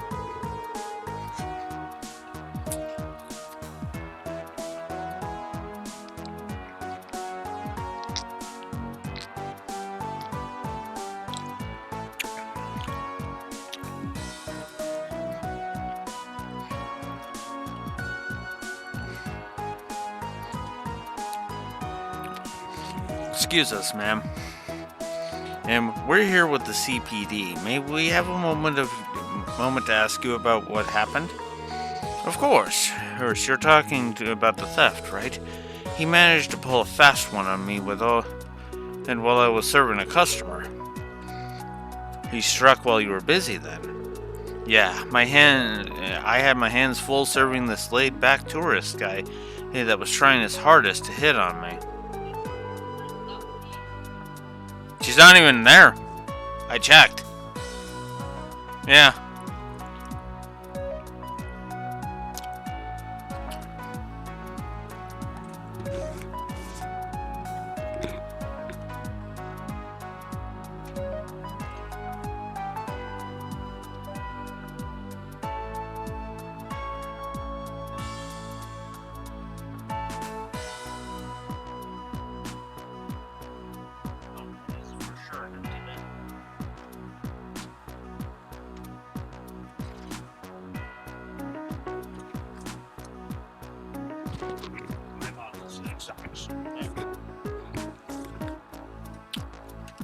I thought the exact same thing.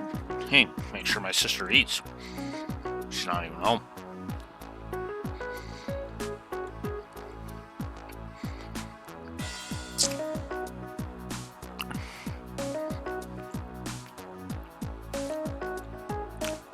While he was warding off his persistent advances, I thought I sensed someone sneaking around behind me. But it was too little too late. By the time I turned around, the register had already been emptied. I suppose you wouldn't know anything about the thief in that case. I'm afraid not. Ugh, I can't believe I let them slip right under my nose.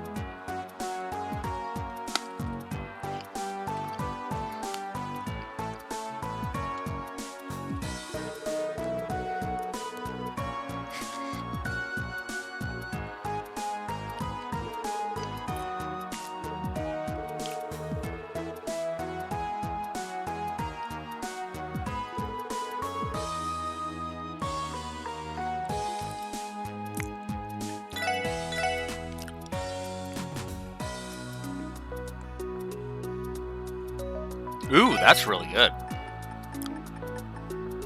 I'm gonna grab 10 of those.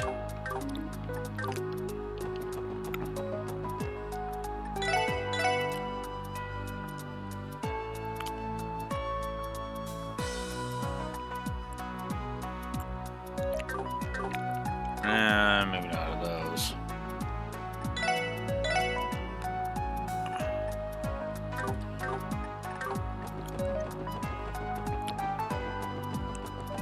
All right.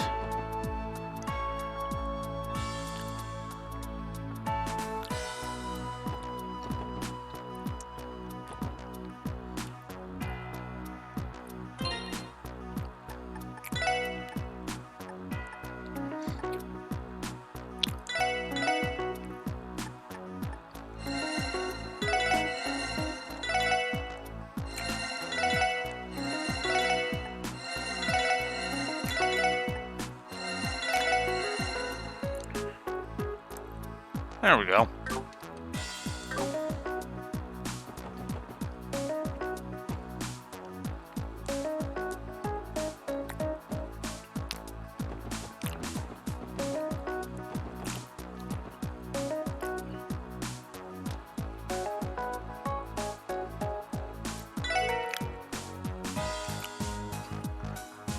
Sealy.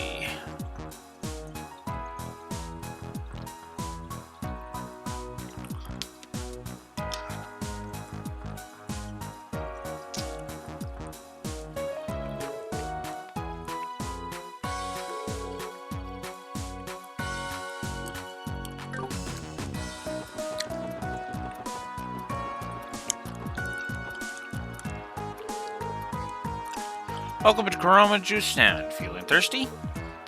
Wasn't this the stand that was robbed? Excuse me, would you mind giving us an account of how the robbery went down? In detail, please. Sure, I guess.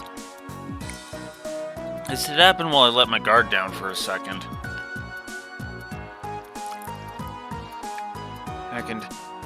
My poor sales.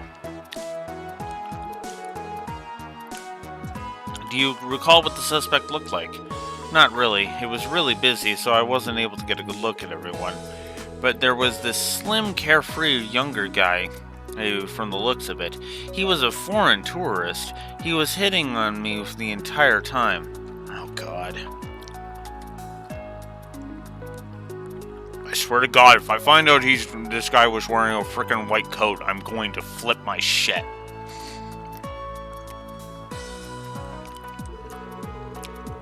Just waiting for one of these descriptions to say he was carrying a frickin' loot. Then as I was in the middle of rejecting him, I heard some sounds behind me and turned to look. Ah, and the thief must have used that opportunity to make their move. I think so. Darn it! I was being so careful, too. Our thief is a crafty one.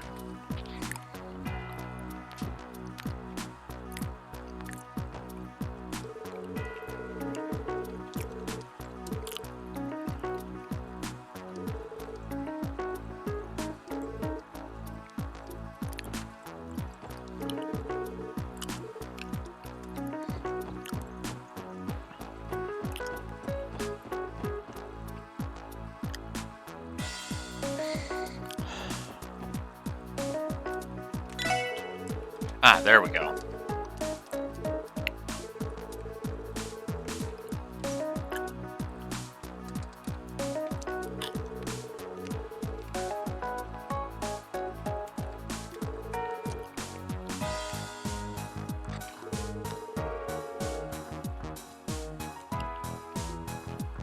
Yeah, let's not wig him out any further than we need to.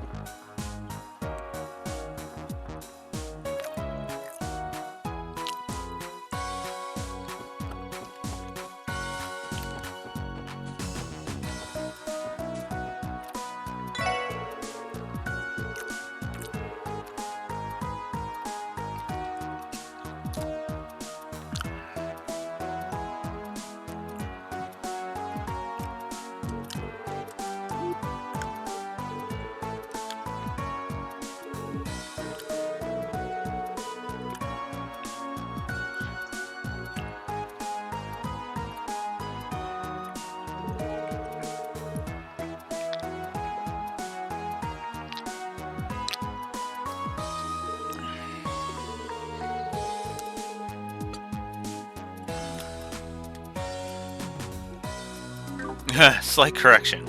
Action. There have been 4 so far. So the next one will be the 5th.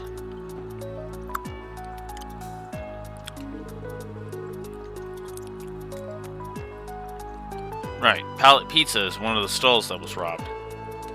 Excuse me, Scourge, do you have a minute to talk? We're investigating the recent string of thefts.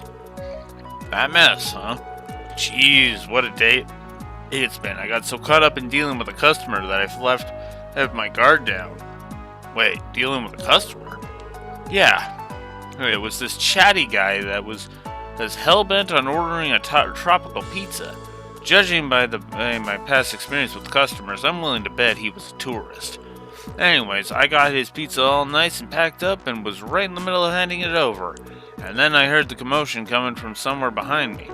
No, I'm positive it was the sound of the register being wrenched open. Damn it! I mean, how could this happen to me? I'm sorry for what you're going through. Thank you for your cooperation in our investigation.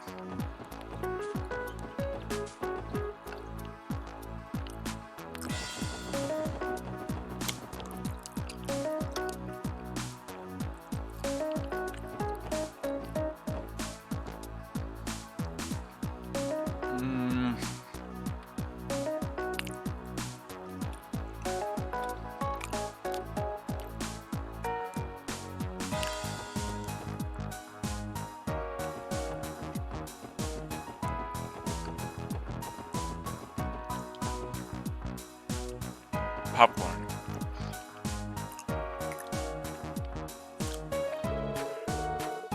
Nardol's Burgers. It's one of the food stalls that was robbed. Excuse me, do you have a minute? We're conducting an investigation on the recent thefts. Are you those police officers the guy from the Business Owners Association told me about? I'm sure you know, but my stall was hit just this morning. Our condolences. Please try to recall what occurred at the time of the incident. Oh well. The problem with that is that I don't exactly know when I was robbed. What do you mean? Well, it might have been him when I was busy chatting away. Hey, with this talkative young man. I think he was an eager tourist who came to enjoy the festival. Anyway, he was quite the chatterbox. When I finally got him his order, I swear I heard some rustling from behind me. I quickly looked behind me, but there was no one there. Then after a while, I opened up my register, and lo and behold, all my mirror was gone. I see, so it's possible that your mirror was stolen in that moment. It's the only thing I can think of. I have no idea otherwise. That definitely sounds odd. Should we wrap up our questioning here? We should be good. Let's head back and shuffle all of our info. We haven't heard from the Business Owners Association, so we can assume none of the stalls have been victimized. That should be the case, yes. Though perhaps it would be prudent to go to the food stalls on the way back just to be sure. Oh yeah.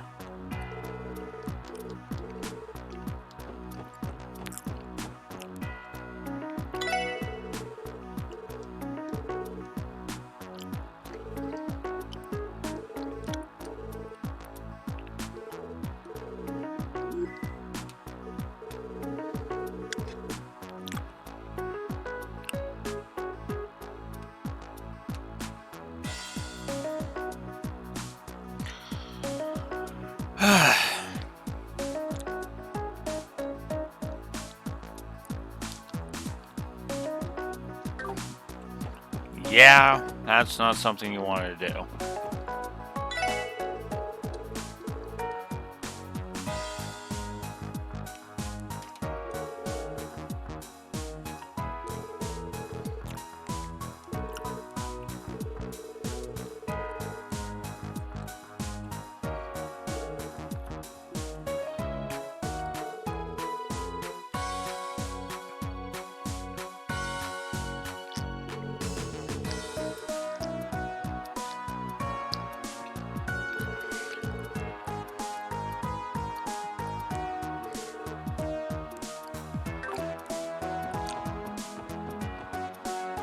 Alright. So let's see. I chatted at the pizza stand, I chatted at the ice cream stand. I talked to Derek, I talked to Chroma. I talked to Rona. I talked to Maisie, I talked to Nardol, I talked to Azel, I talked to Yaki, and I talked to Mithra. No, not that Mithra.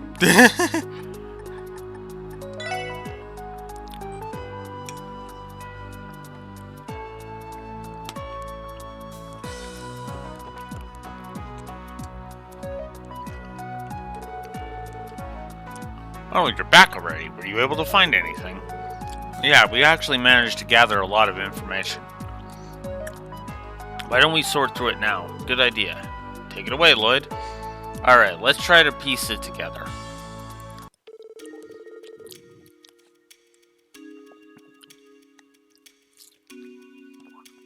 Ahem. Let's start by going over what we've learned so far. Based on what we've heard from the stall owners, the thief was able to steal from them by striking while they were distracted.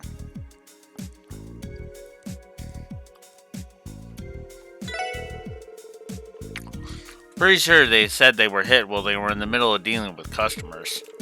Committing the crime while the owners were busy serving customers is to avoid detection. A crafty method, I must say. Yeah, it doesn't matter how cautious you are if you're too busy to notice. Right. Right, I heard the same. Does their cowardice know no bounds? Let's not forget that our thieving friend managed to hit up 4 of them in a row. I bet they're off gloating to all their buddies about their big heist right about now. Perhaps, but don't times like these normally follow a pattern? Judging from what I've heard, I think I might have an idea of what it is. Now that we piece together all the information, it's clear that the criminal's motive was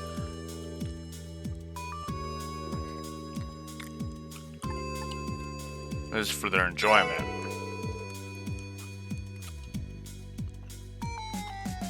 I get the feeling he was doing it for their own enjoyment.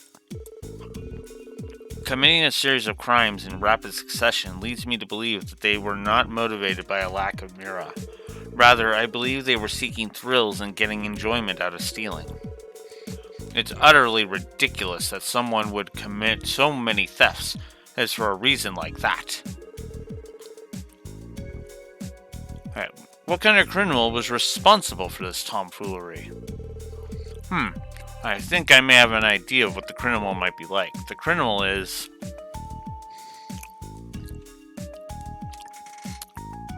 a youthful duo. It's fairly certain it's a pair of younger thieves. How do you figure? There weren't any witnesses. Think about it for a second. Each stall was robbed in the middle of serving a customer. Didn't the descriptions of the customer they served sound eerily similar to one another? Or from the stalls in the administrative and harbor districts, both described him as a carefree sort of flirt. Meanwhile, the stalls in the Central Square and Entertainment District described him as a very, very chatty, energetic young kind of guy. Those were the only profiles recounted by the stall owners at the moment of the theft. It is far too unlikely to be a coincidence. Yeah, that's why I'm thinking our criminals are a pair. I think I get what you're saying. While one of them garnered the attention of the stall owner, the other went and installed a Mira. Yeah, makes sense, if you assume that they were switching off their roles. You absolutely cannot let this continue. We absolutely cannot let this continue any further. Please find them before they strike again. Exactly what he said. But how are you going to find them? The city is packed with people right now. It's hopeless, isn't it? The best we can do is alert the shopkeepers and stay on guard. I disagree. I think we have enough information on how they operate to devise a countermeasure to stop them from stealing again. And hey guys, where do you think our duo is going to strike next? I think it's safe to exclude any stalls that have already been targeted. Sooner or later, they're going to get caught with their hands in the cookie jar. That narrows it down to the stalls that have yet to be burglarized. The question is which. It's a good thing we interviewed some of the shopkeepers that were unscathed, too. I'm pretty certain that the one that is the most likely to be targeted is Central Square's sweet stall, apparently. What about the sweet stall in Central Square? Yeah, that's the one I find most likely too. The administrative district will be filled with officers because of today's parade. The entertainment and harbor districts are relatively open areas as compared to Central Square, considering they need to secure an easily accessible escape route. Central Square is the most logical option. Why would they need an escape route? The shopkeepers that were already stolen from are going to be more aware of their surroundings, even if they've gotten experienced. Even if we've got experienced thieves on our hands, they're far more likely to get caught at this point. And they'll need to make a quick getaway if they do.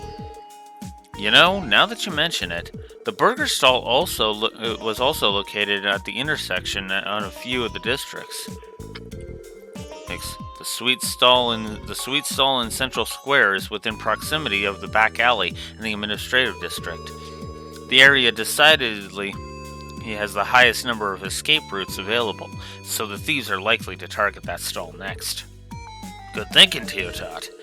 But since it comes down to this, let's stake it all on the thieves targeting him next.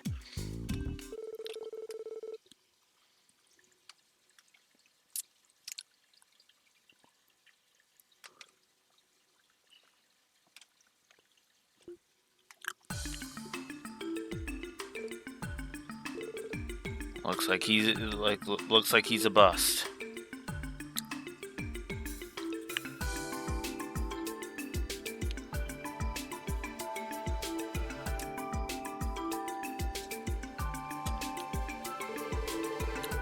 This customer's pretty young, just looks like a run-of-the-mill tourist. Just hold your horses, Lloyd. We got another bite.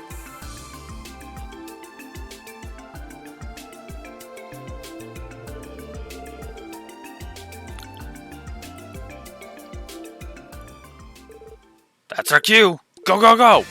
Police, freeze! Damn it! Quick, let's scram!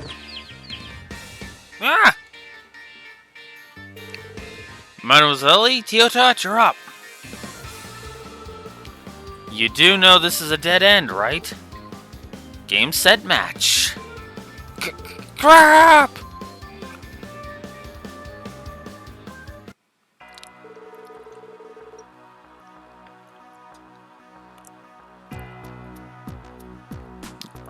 You're all just a bunch of spineless cops. What do you think? The hell do you think you can do to us? You think you can just walk all over us, the Black Emperors? I'm relieved that we were able to retrieve the Mira, but I must say these hooligans aren't quite as rough around the edges as I was expecting. You said it, pal. One punch from the downtown delinquents, and they'd be crying like a bunch of pansies. Wow, that quieted them down. Do you think it's possible they really were threatened by them? Who'd ever get scared by guys like that? You making fun of us or something? We have no trouble taking them on. We have our answer. I see now. They were made fools of, so they resorted to petty crimes as a means of venting their frustration. So that's what it was. They disrupted the festival, and for what? Some selfish, self-pitying reason? You hooligans made a big mistake. You'd better be ready to answer for your crimes in full. Ugh, what's with this old geezer? Ugh, that glare is giving me chills. Oh, there you are. There's a special sports section, right? Sorry we're late. We're here to take away the thieves. Thanks. Sorry for calling you out here during such a busy period. Not a problem. It's our job, after all. Are these two the guys? Yeah. If you would escort them to HQ, please. Right. Count on us. Hey, move it along. Whoa, don't push me.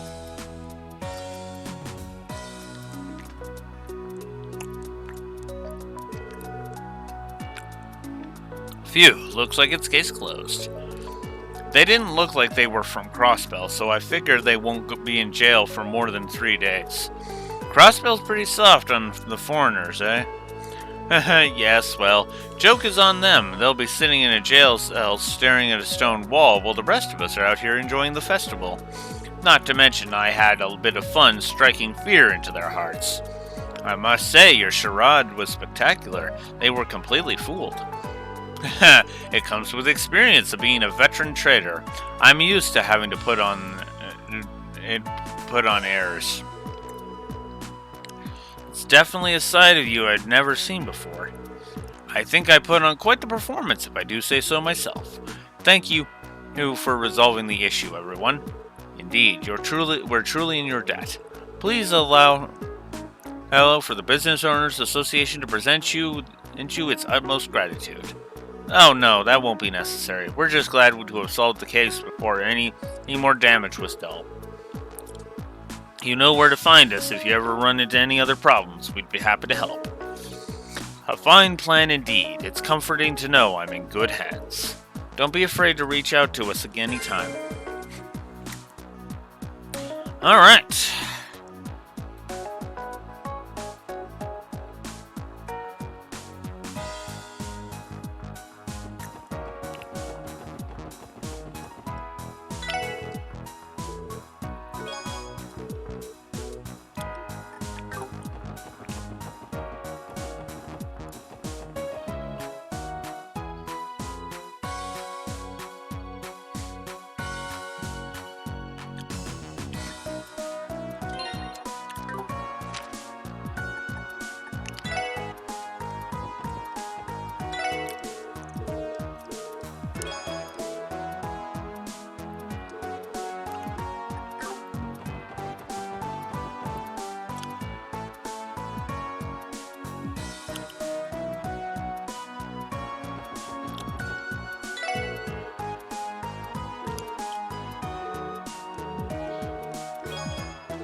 And next up, the Administrative District.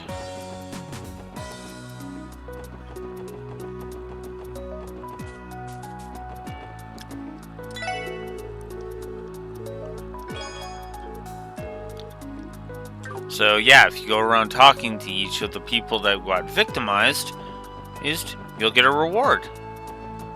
I actually like that.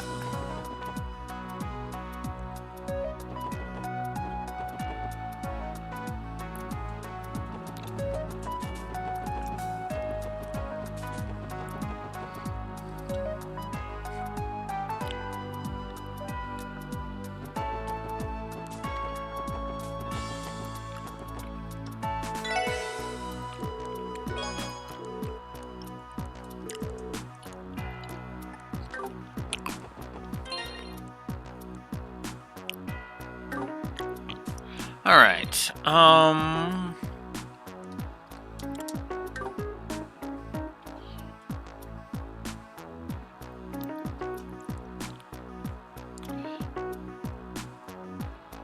Yep, got all those. Okay. So, now we're off to America Village.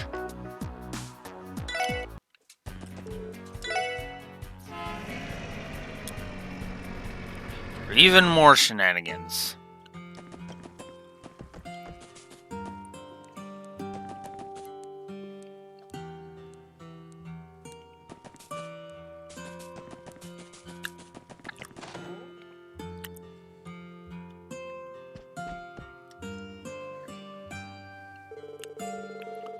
Oh, Goddess, if something ends up happening to my guests, my inn is done for. Please be safe. Excuse me, you're Mr. Goffin, right? Hey, we're the Special Support Section. You submitted a support request to CPD, correct? Oh, I'm saved. I've got an impending disaster on my hands, everyone. Gah! If I knew this was going to happen, I would have tied them down while they were still in the village. Oh, this is all my fault. Sir, please try to calm down and explain the situation. What in the world happened? Sorry about that, I'm just a little overwhelmed by this whole fiasco. Allow me to start from the beginning. Yesterday, this couple traveling from abroad checked into my inn. Everything was fine at first, but when I came to bring them breakfast in the morning, the room was empty. It was like they were never there. I have reason to believe that they ventured into the ancient battlefield off of Old America Road. That name rings a bell. I think I've mentioned it before. Historians have found traces of a battlefield from the Middle Ages off a branch of the Old America Road. If I remember correctly, wasn't the stone bridge connecting the parts to damaged across? Well, it was. It seems that it was repaired, but it seems that it was repaired recently. Recently, though. Now, any random person can wander there all willy-nilly. The couple kept on talking about how they wanted to go sightseeing while they were in Crossbell. Upon hearing that, I warned them about entering the battlefield, but that might have backfired. Some centuries old battlefield would make for an alluring tourist spot. Is it really that dangerous, though? Absolutely. The place is famous as the breeding ground of many incredibly powerful monsters. Heck, even the villagers here know it'd be crazy to try and go there. And on top of that, ever since the bridge was repaired, no one's been patrolling the area. That means we can't confirm whether things have gotten better or worse. And those tourists have unexpectedly wandered into a dangerous area. This is not the optimal situation, certainly. Agreed, we can't take this lightly. I'm begging you, can you find them and bring them back? Heck, for now, my friend Alfred is standing guard, making sure no one else enters the ancient battlefield, but at this rate, my guests are in deep trouble. Understood, sir. You can leave everything to us. I assure you, we'll find your tourists. It's not like we can refuse. It'd be a lot easier if tourists would listen when given advice, especially from locals. Nothing to do but track them down and bring them back.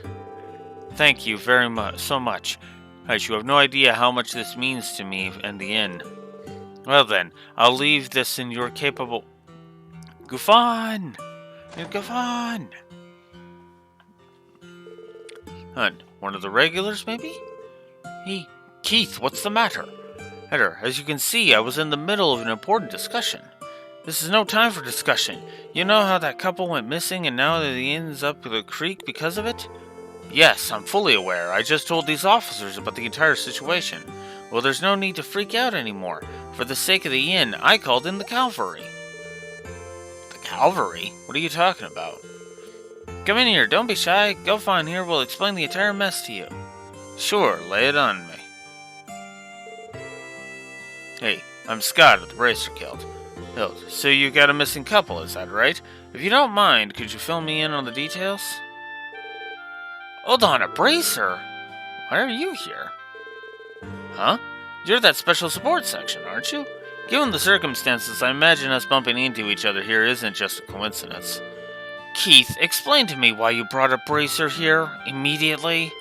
What do you mean? Whenever you're in a pickle, you gotta turn to the Bracer Guild. Duh! When I heard about what happened, I sprinted all the way to Crossville City to submit a request to the guild. I can't fault you for caring, but I really wish you cleared that with me first. Just our luck. Look, man, you have the worst timing ever. Huh? Why is everyone being so hostile right now? I don't really understand what's happening, but it's obvious that something's up. Sorry, but could I get a brief explanation of what's going on here? Sure, here's the rundown. So that's how it is. I see now. The whole thing is a giant misunderstanding. That may be, but what should we do about the missing couple? I'm not sure what the proper protocol is for when the police and guild accept the same job. Hey, we could always turn this into a fun competition. And who will be the first to find the tourists? Something like that, maybe? Randy, that's not the issue here. What do you think we should do, Lloyd? I have an idea. Scott, if you aren't opposed to it, why don't we work together? I mean, that's the obvious solution. It's smacking you guys right in the face.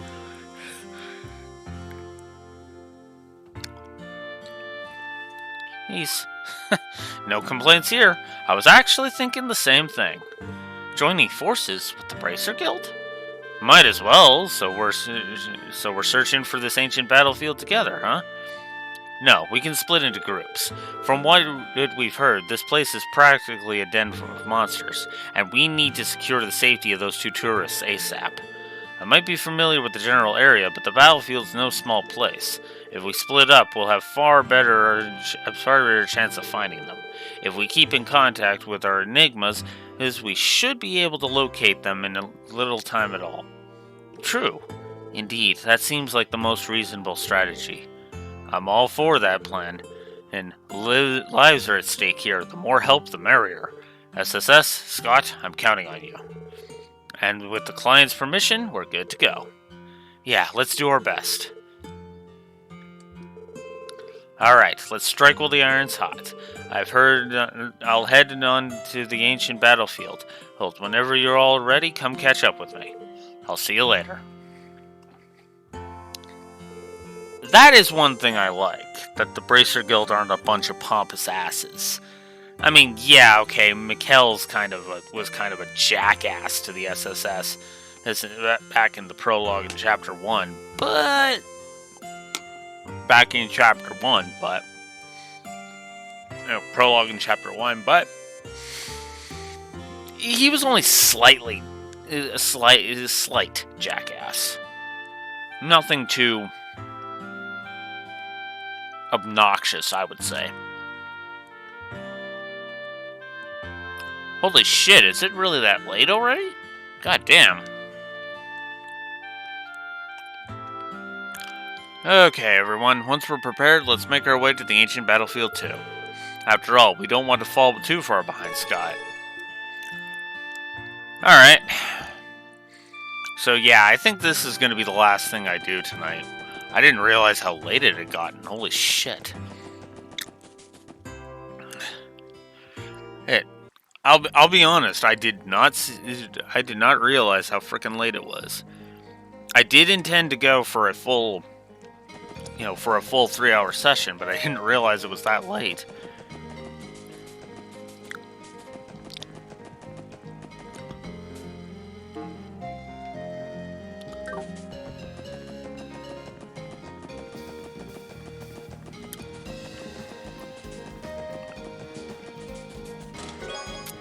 Proxy puppet. Ugh.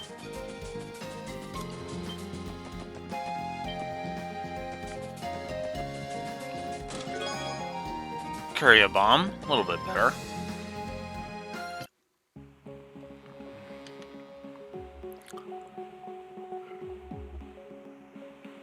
This will be the last thing I do for today. Let's just hope that I don't run into an hour worth of cutscenes again.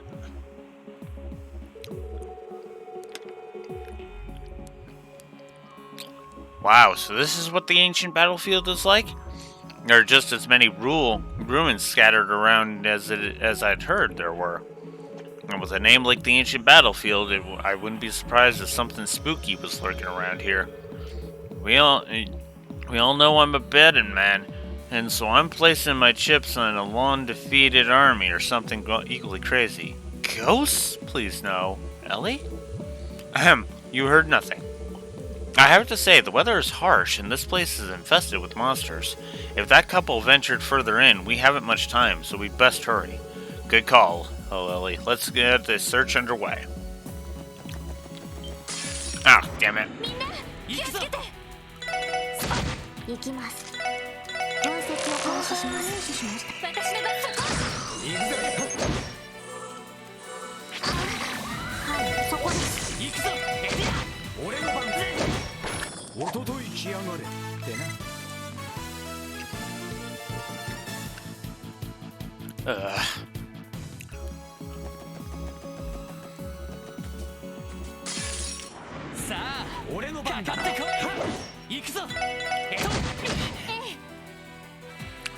Fuck, it's one of those.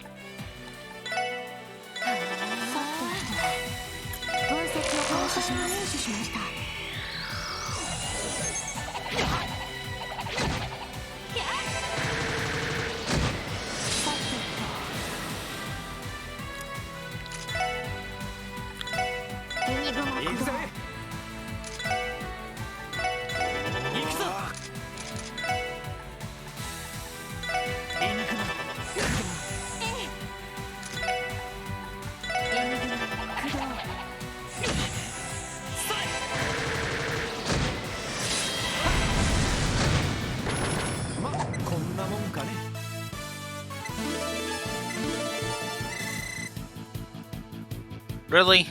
Ah.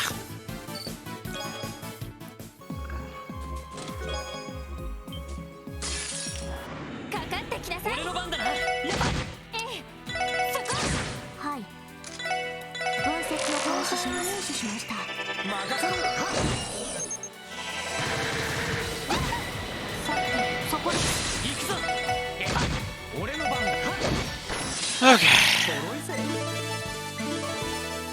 There. Everybody's at level 25. Cool. No, I don't want to deal with you. What I do want is I want you material. Yes.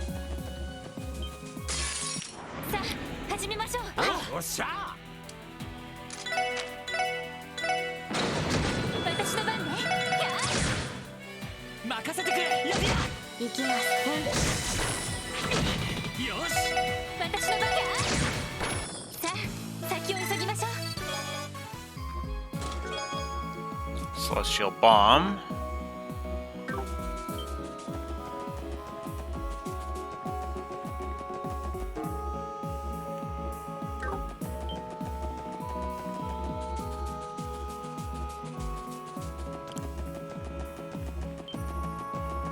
No, I don't want to deal with you. I said, no, I don't want to deal with you.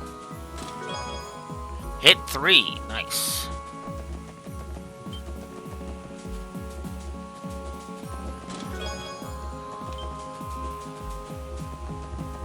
Go away.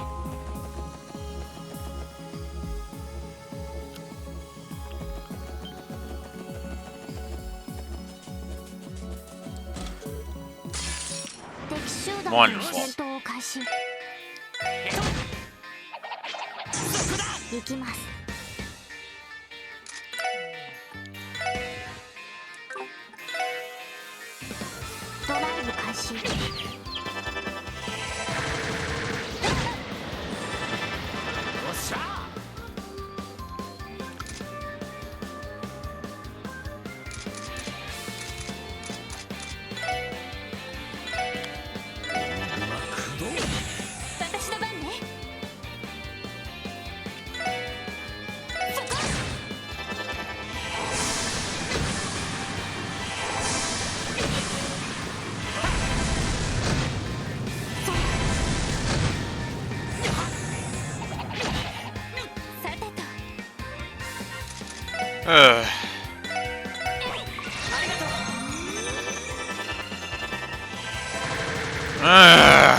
Go. Oh, fuck yourself.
There.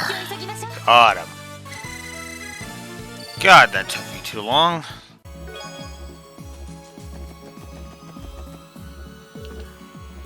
Is that who I think it is? Scott. Oh, hey, it's you guys. You got here faster than I expected. Yeah, well, we're kind of used to running all over the state at this point. But hey, is this lady one of the tourists? After I made sure she was alive and breathing, I noticed she had a Calvardian passport. So yeah, I think she's one of the ones we're looking for. How's she holding up? The shock of seeing all these nasty monsters knocked her out cold, but other than that, she seems to be fine. Don't worry, I took care of them, see? Not a scratch on her. Phew, thank goodness you were here, Scott. The support request mentioned a couple, but I do not see the other one anywhere nearby. Could that he have ventured deeper inside? If that's the case, we need to locate him as soon as possible. He seriously left his lady behind and ran? Can't say he's the shining example of a gentleman. Well, it's possible he had no choice, is that they were being chased by monsters. I'm going to see if I can wake this lady up before I go further in. In the meantime, I'd like you all to press on ahead and start searching the other one. It shouldn't be a problem. Thanks, Scott.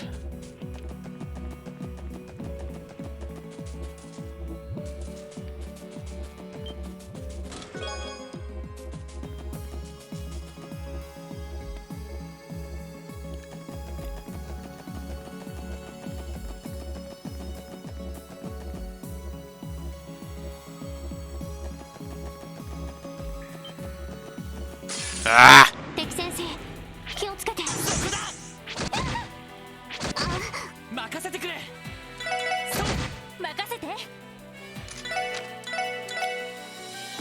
Let's just heal.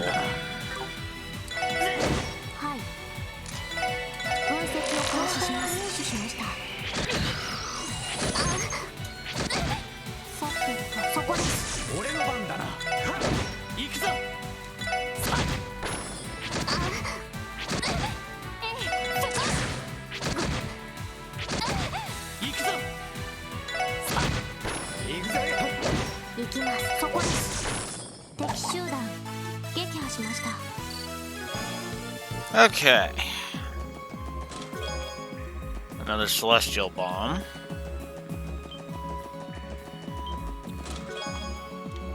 Probably gonna have to give this a frickin'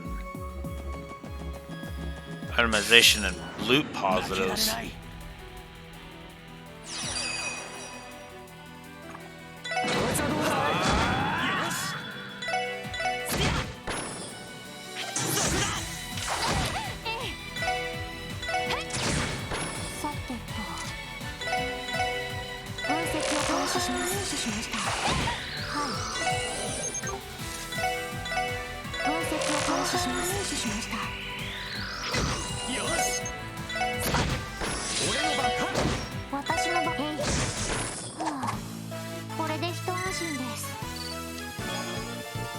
Deluxe dumplings. Another group of you? Come on.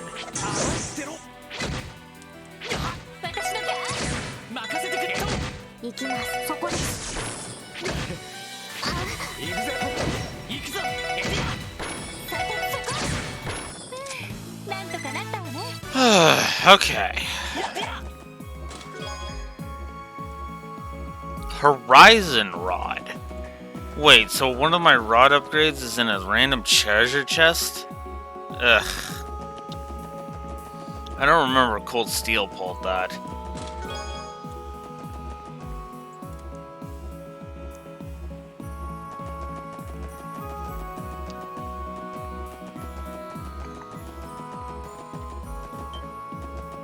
Go away.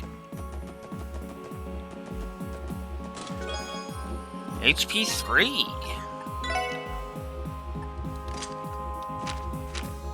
Wow, an HP 1? I guess. Well, she is my lowest, so we're gonna go ahead and just up her thing. I hate to give her give Lloyd even more HP, but there it is. Okay, if I'm gonna do that, it's gonna be HP.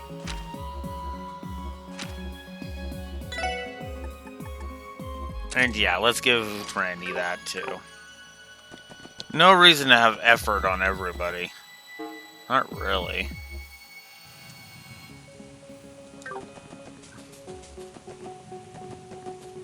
No, I guess we gotta go up there first. Go away, I don't want to fight you. Another U material, so that was worth coming up here.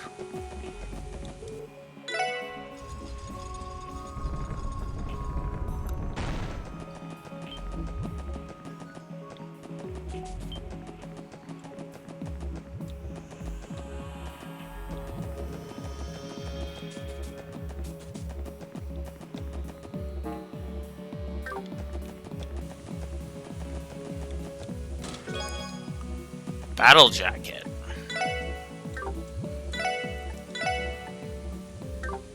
Ooh, that's just a straight increase across the board. That means Ellie should take it.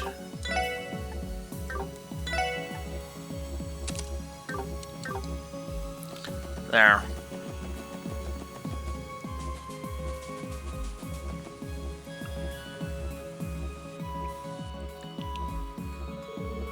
Someone please help me!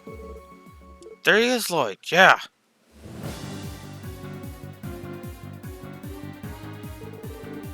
Why is this happening to me? Help! Can't anybody help me? Eek! Goddess, please have mercy. Hold it! Haha, well, talk about impeccable timing. Please explain how this timing is in any form impeccable? Because we can save the frickin' tourist? Come on, T.O. We're with Crossbelt, the police department. We'll distract the monsters for you, so make a run for it. Okay.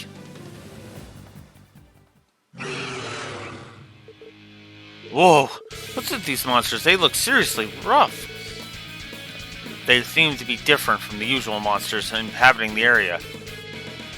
Here, do you think these could somehow be the monsters from ancient times? Well, either way, we better not go easy on them. I think it's about time to give these chumps a lesson in pain. Here they come.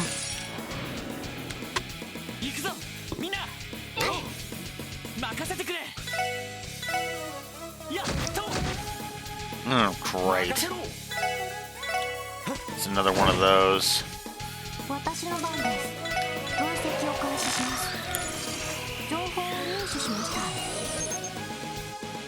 6,400 each? Ugh.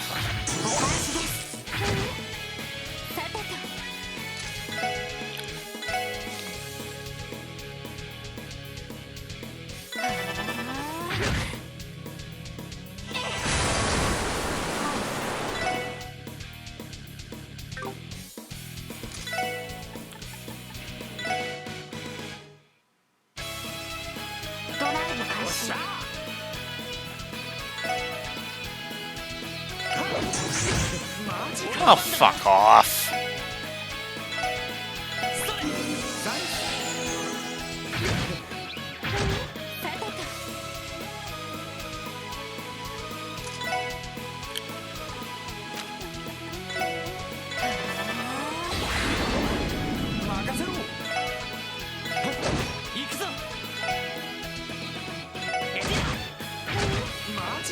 Oh, come on!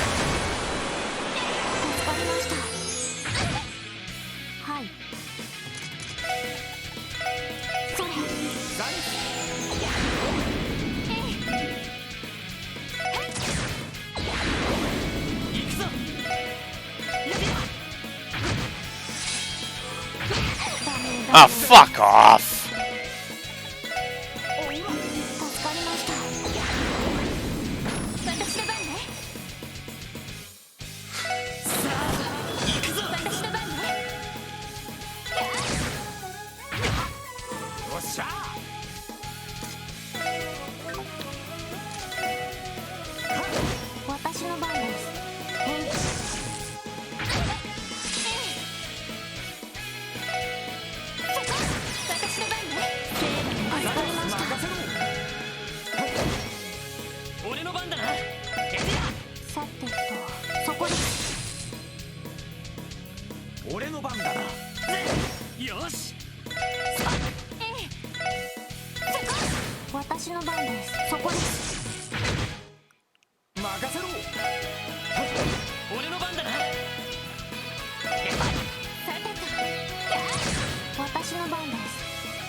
Fuck off!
Yeah, I'm just gonna go ahead and say it. Negative to this fight, because God do I hate it.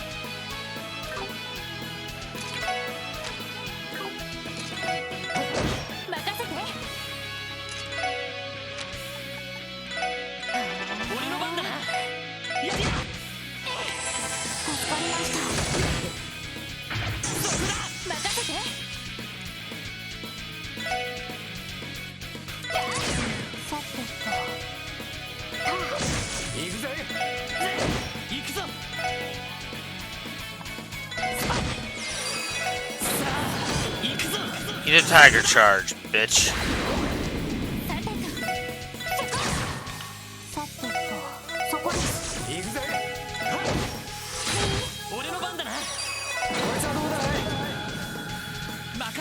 Shit.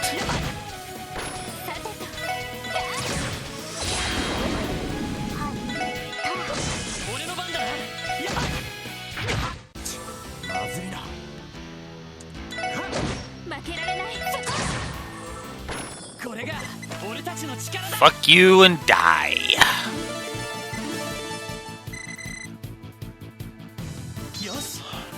Burning Heart and Teal learned Energy Circle. Cool. And we got some U materials out of that. So at least that something good came of that. I stand behind my negative, though. Did we defeat them? Phew, that was tougher than I anticipated.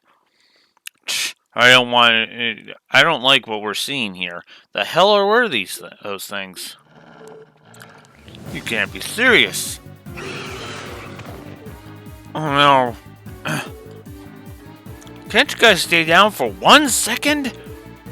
I'm way too beat to think about going another round with these things. This is bad, really bad. We need to find a way out of this situation. Huh? Strike! Okay, thanks, Arios. Arios? Looks like I made it just in the nick of time. Whoa, hold on just a damn second.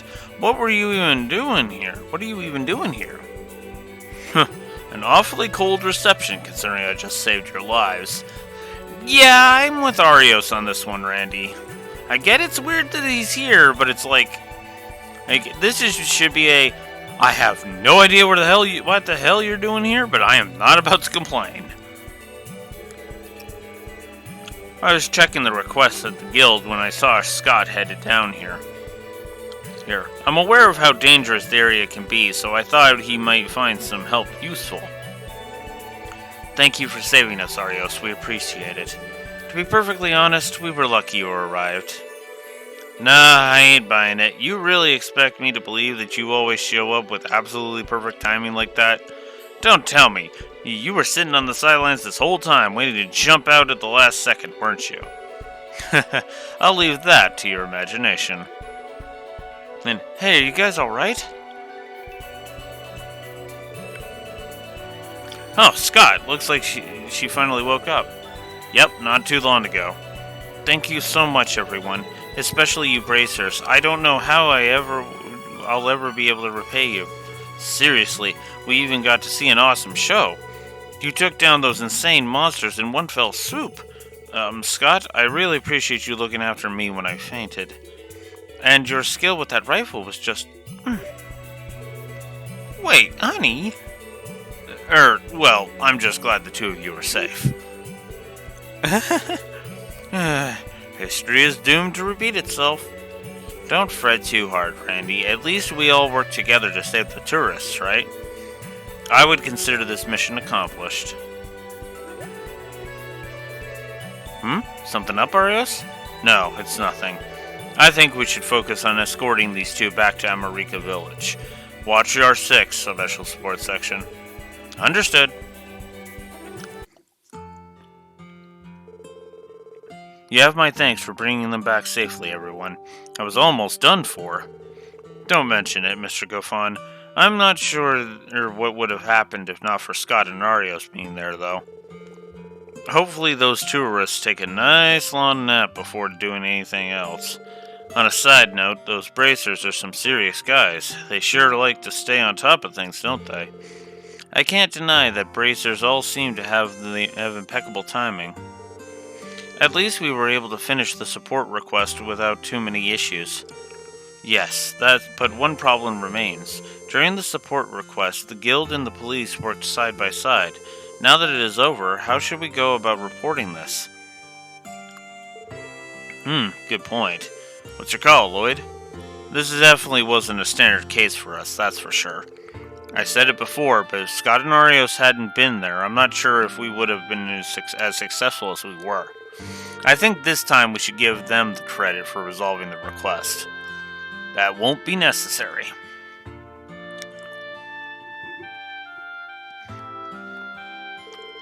Arios, Scott. Excuse me, Goffin. It seems that your two guests wish to apologize to you. They have reflected on their ways and regret ignoring your warning about the ancient battlefield. Oh, is that so? They don't really need to be so repentant for my sake, but... hopefully this was a good lesson for them. Excuse me, Scott, what did you mean by that won't be necessary? Well, I've talked it over with Arios, and we've come to a decision. We want the SSS to be the ones to say they completed the request. Did I hear that right? That's basically what I'm saying. Did I read that right? Was that translated right? Looking back on this case, you two clearly did the heavier lifting. That's not true. Since you were able to go on ahead, that bought me time to look after the lady. If you hadn't made it to the man in time, I'm not sure if he would have made it. Sure, our results may sound nice on paper, but in the grand scheme of things, we think the SSS was crucial to this request's success. Feels sort of embarrassing to be praised by your rivals, don't you think? I wouldn't say we're rivals in the slightest. In fact, it appears as if you've all matured a bit since we first crossed paths, Special Support Section. Especially you, Lloyd. What? Do you remember when we first met in the Geofront? Back then, you decided to recklessly throw away your life fighting against an unbeatable foe, as if you were some kind of martyr. But this time, you refrained from doing that. Despite your odds being slim, you kept searching for a way to break through the situation. One requires unwavering strength to relentlessly go against all odds. Such strength is far more powerful than sacrificing your own life. Though your ability can't be denied, it's the fact that you were able to find another way when all hope seemed lost that proves you've grown. Thank you. It seems we've talked too much. Scott, return to Crossville City and report to the guild. Roger, Arios. Well, Special Support Section, it was a pleasure. I hope we get the chance to work together again someday. Likewise.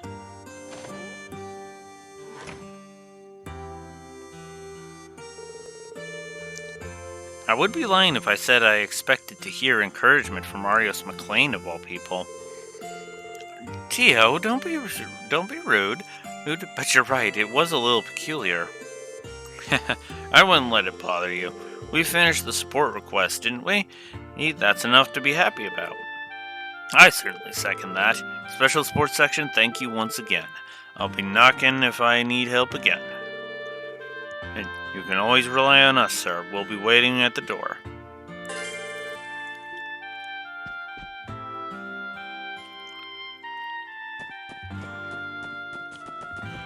All right.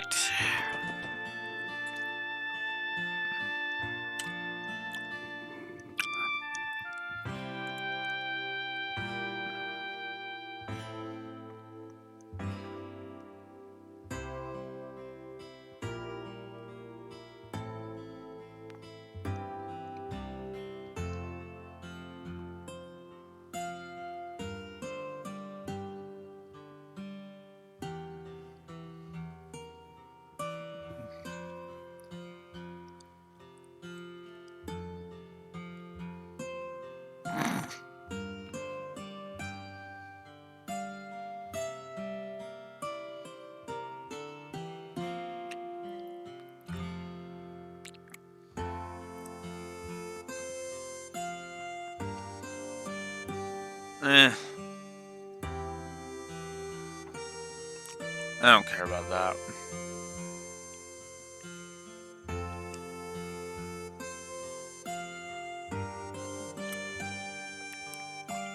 And we can go back to Crossbell for an event. Well, let's go back to Crossbell for an event then. And that'll be the last thing we do today.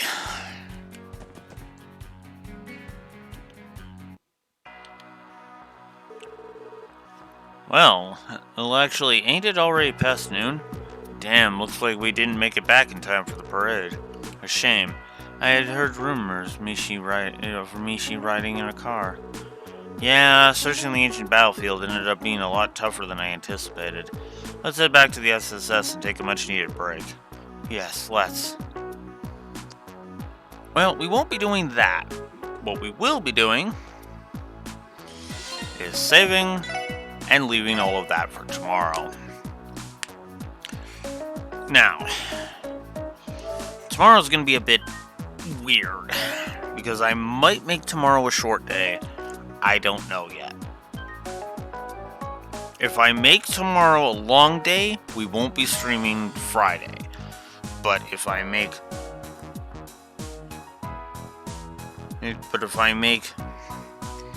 tomorrow a short day, we might be able to split that up.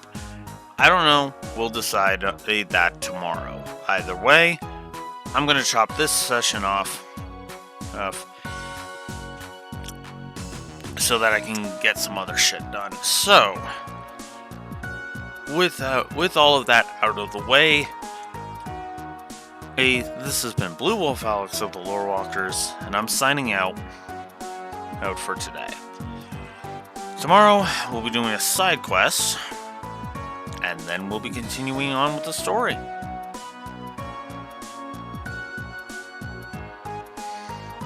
Ugh.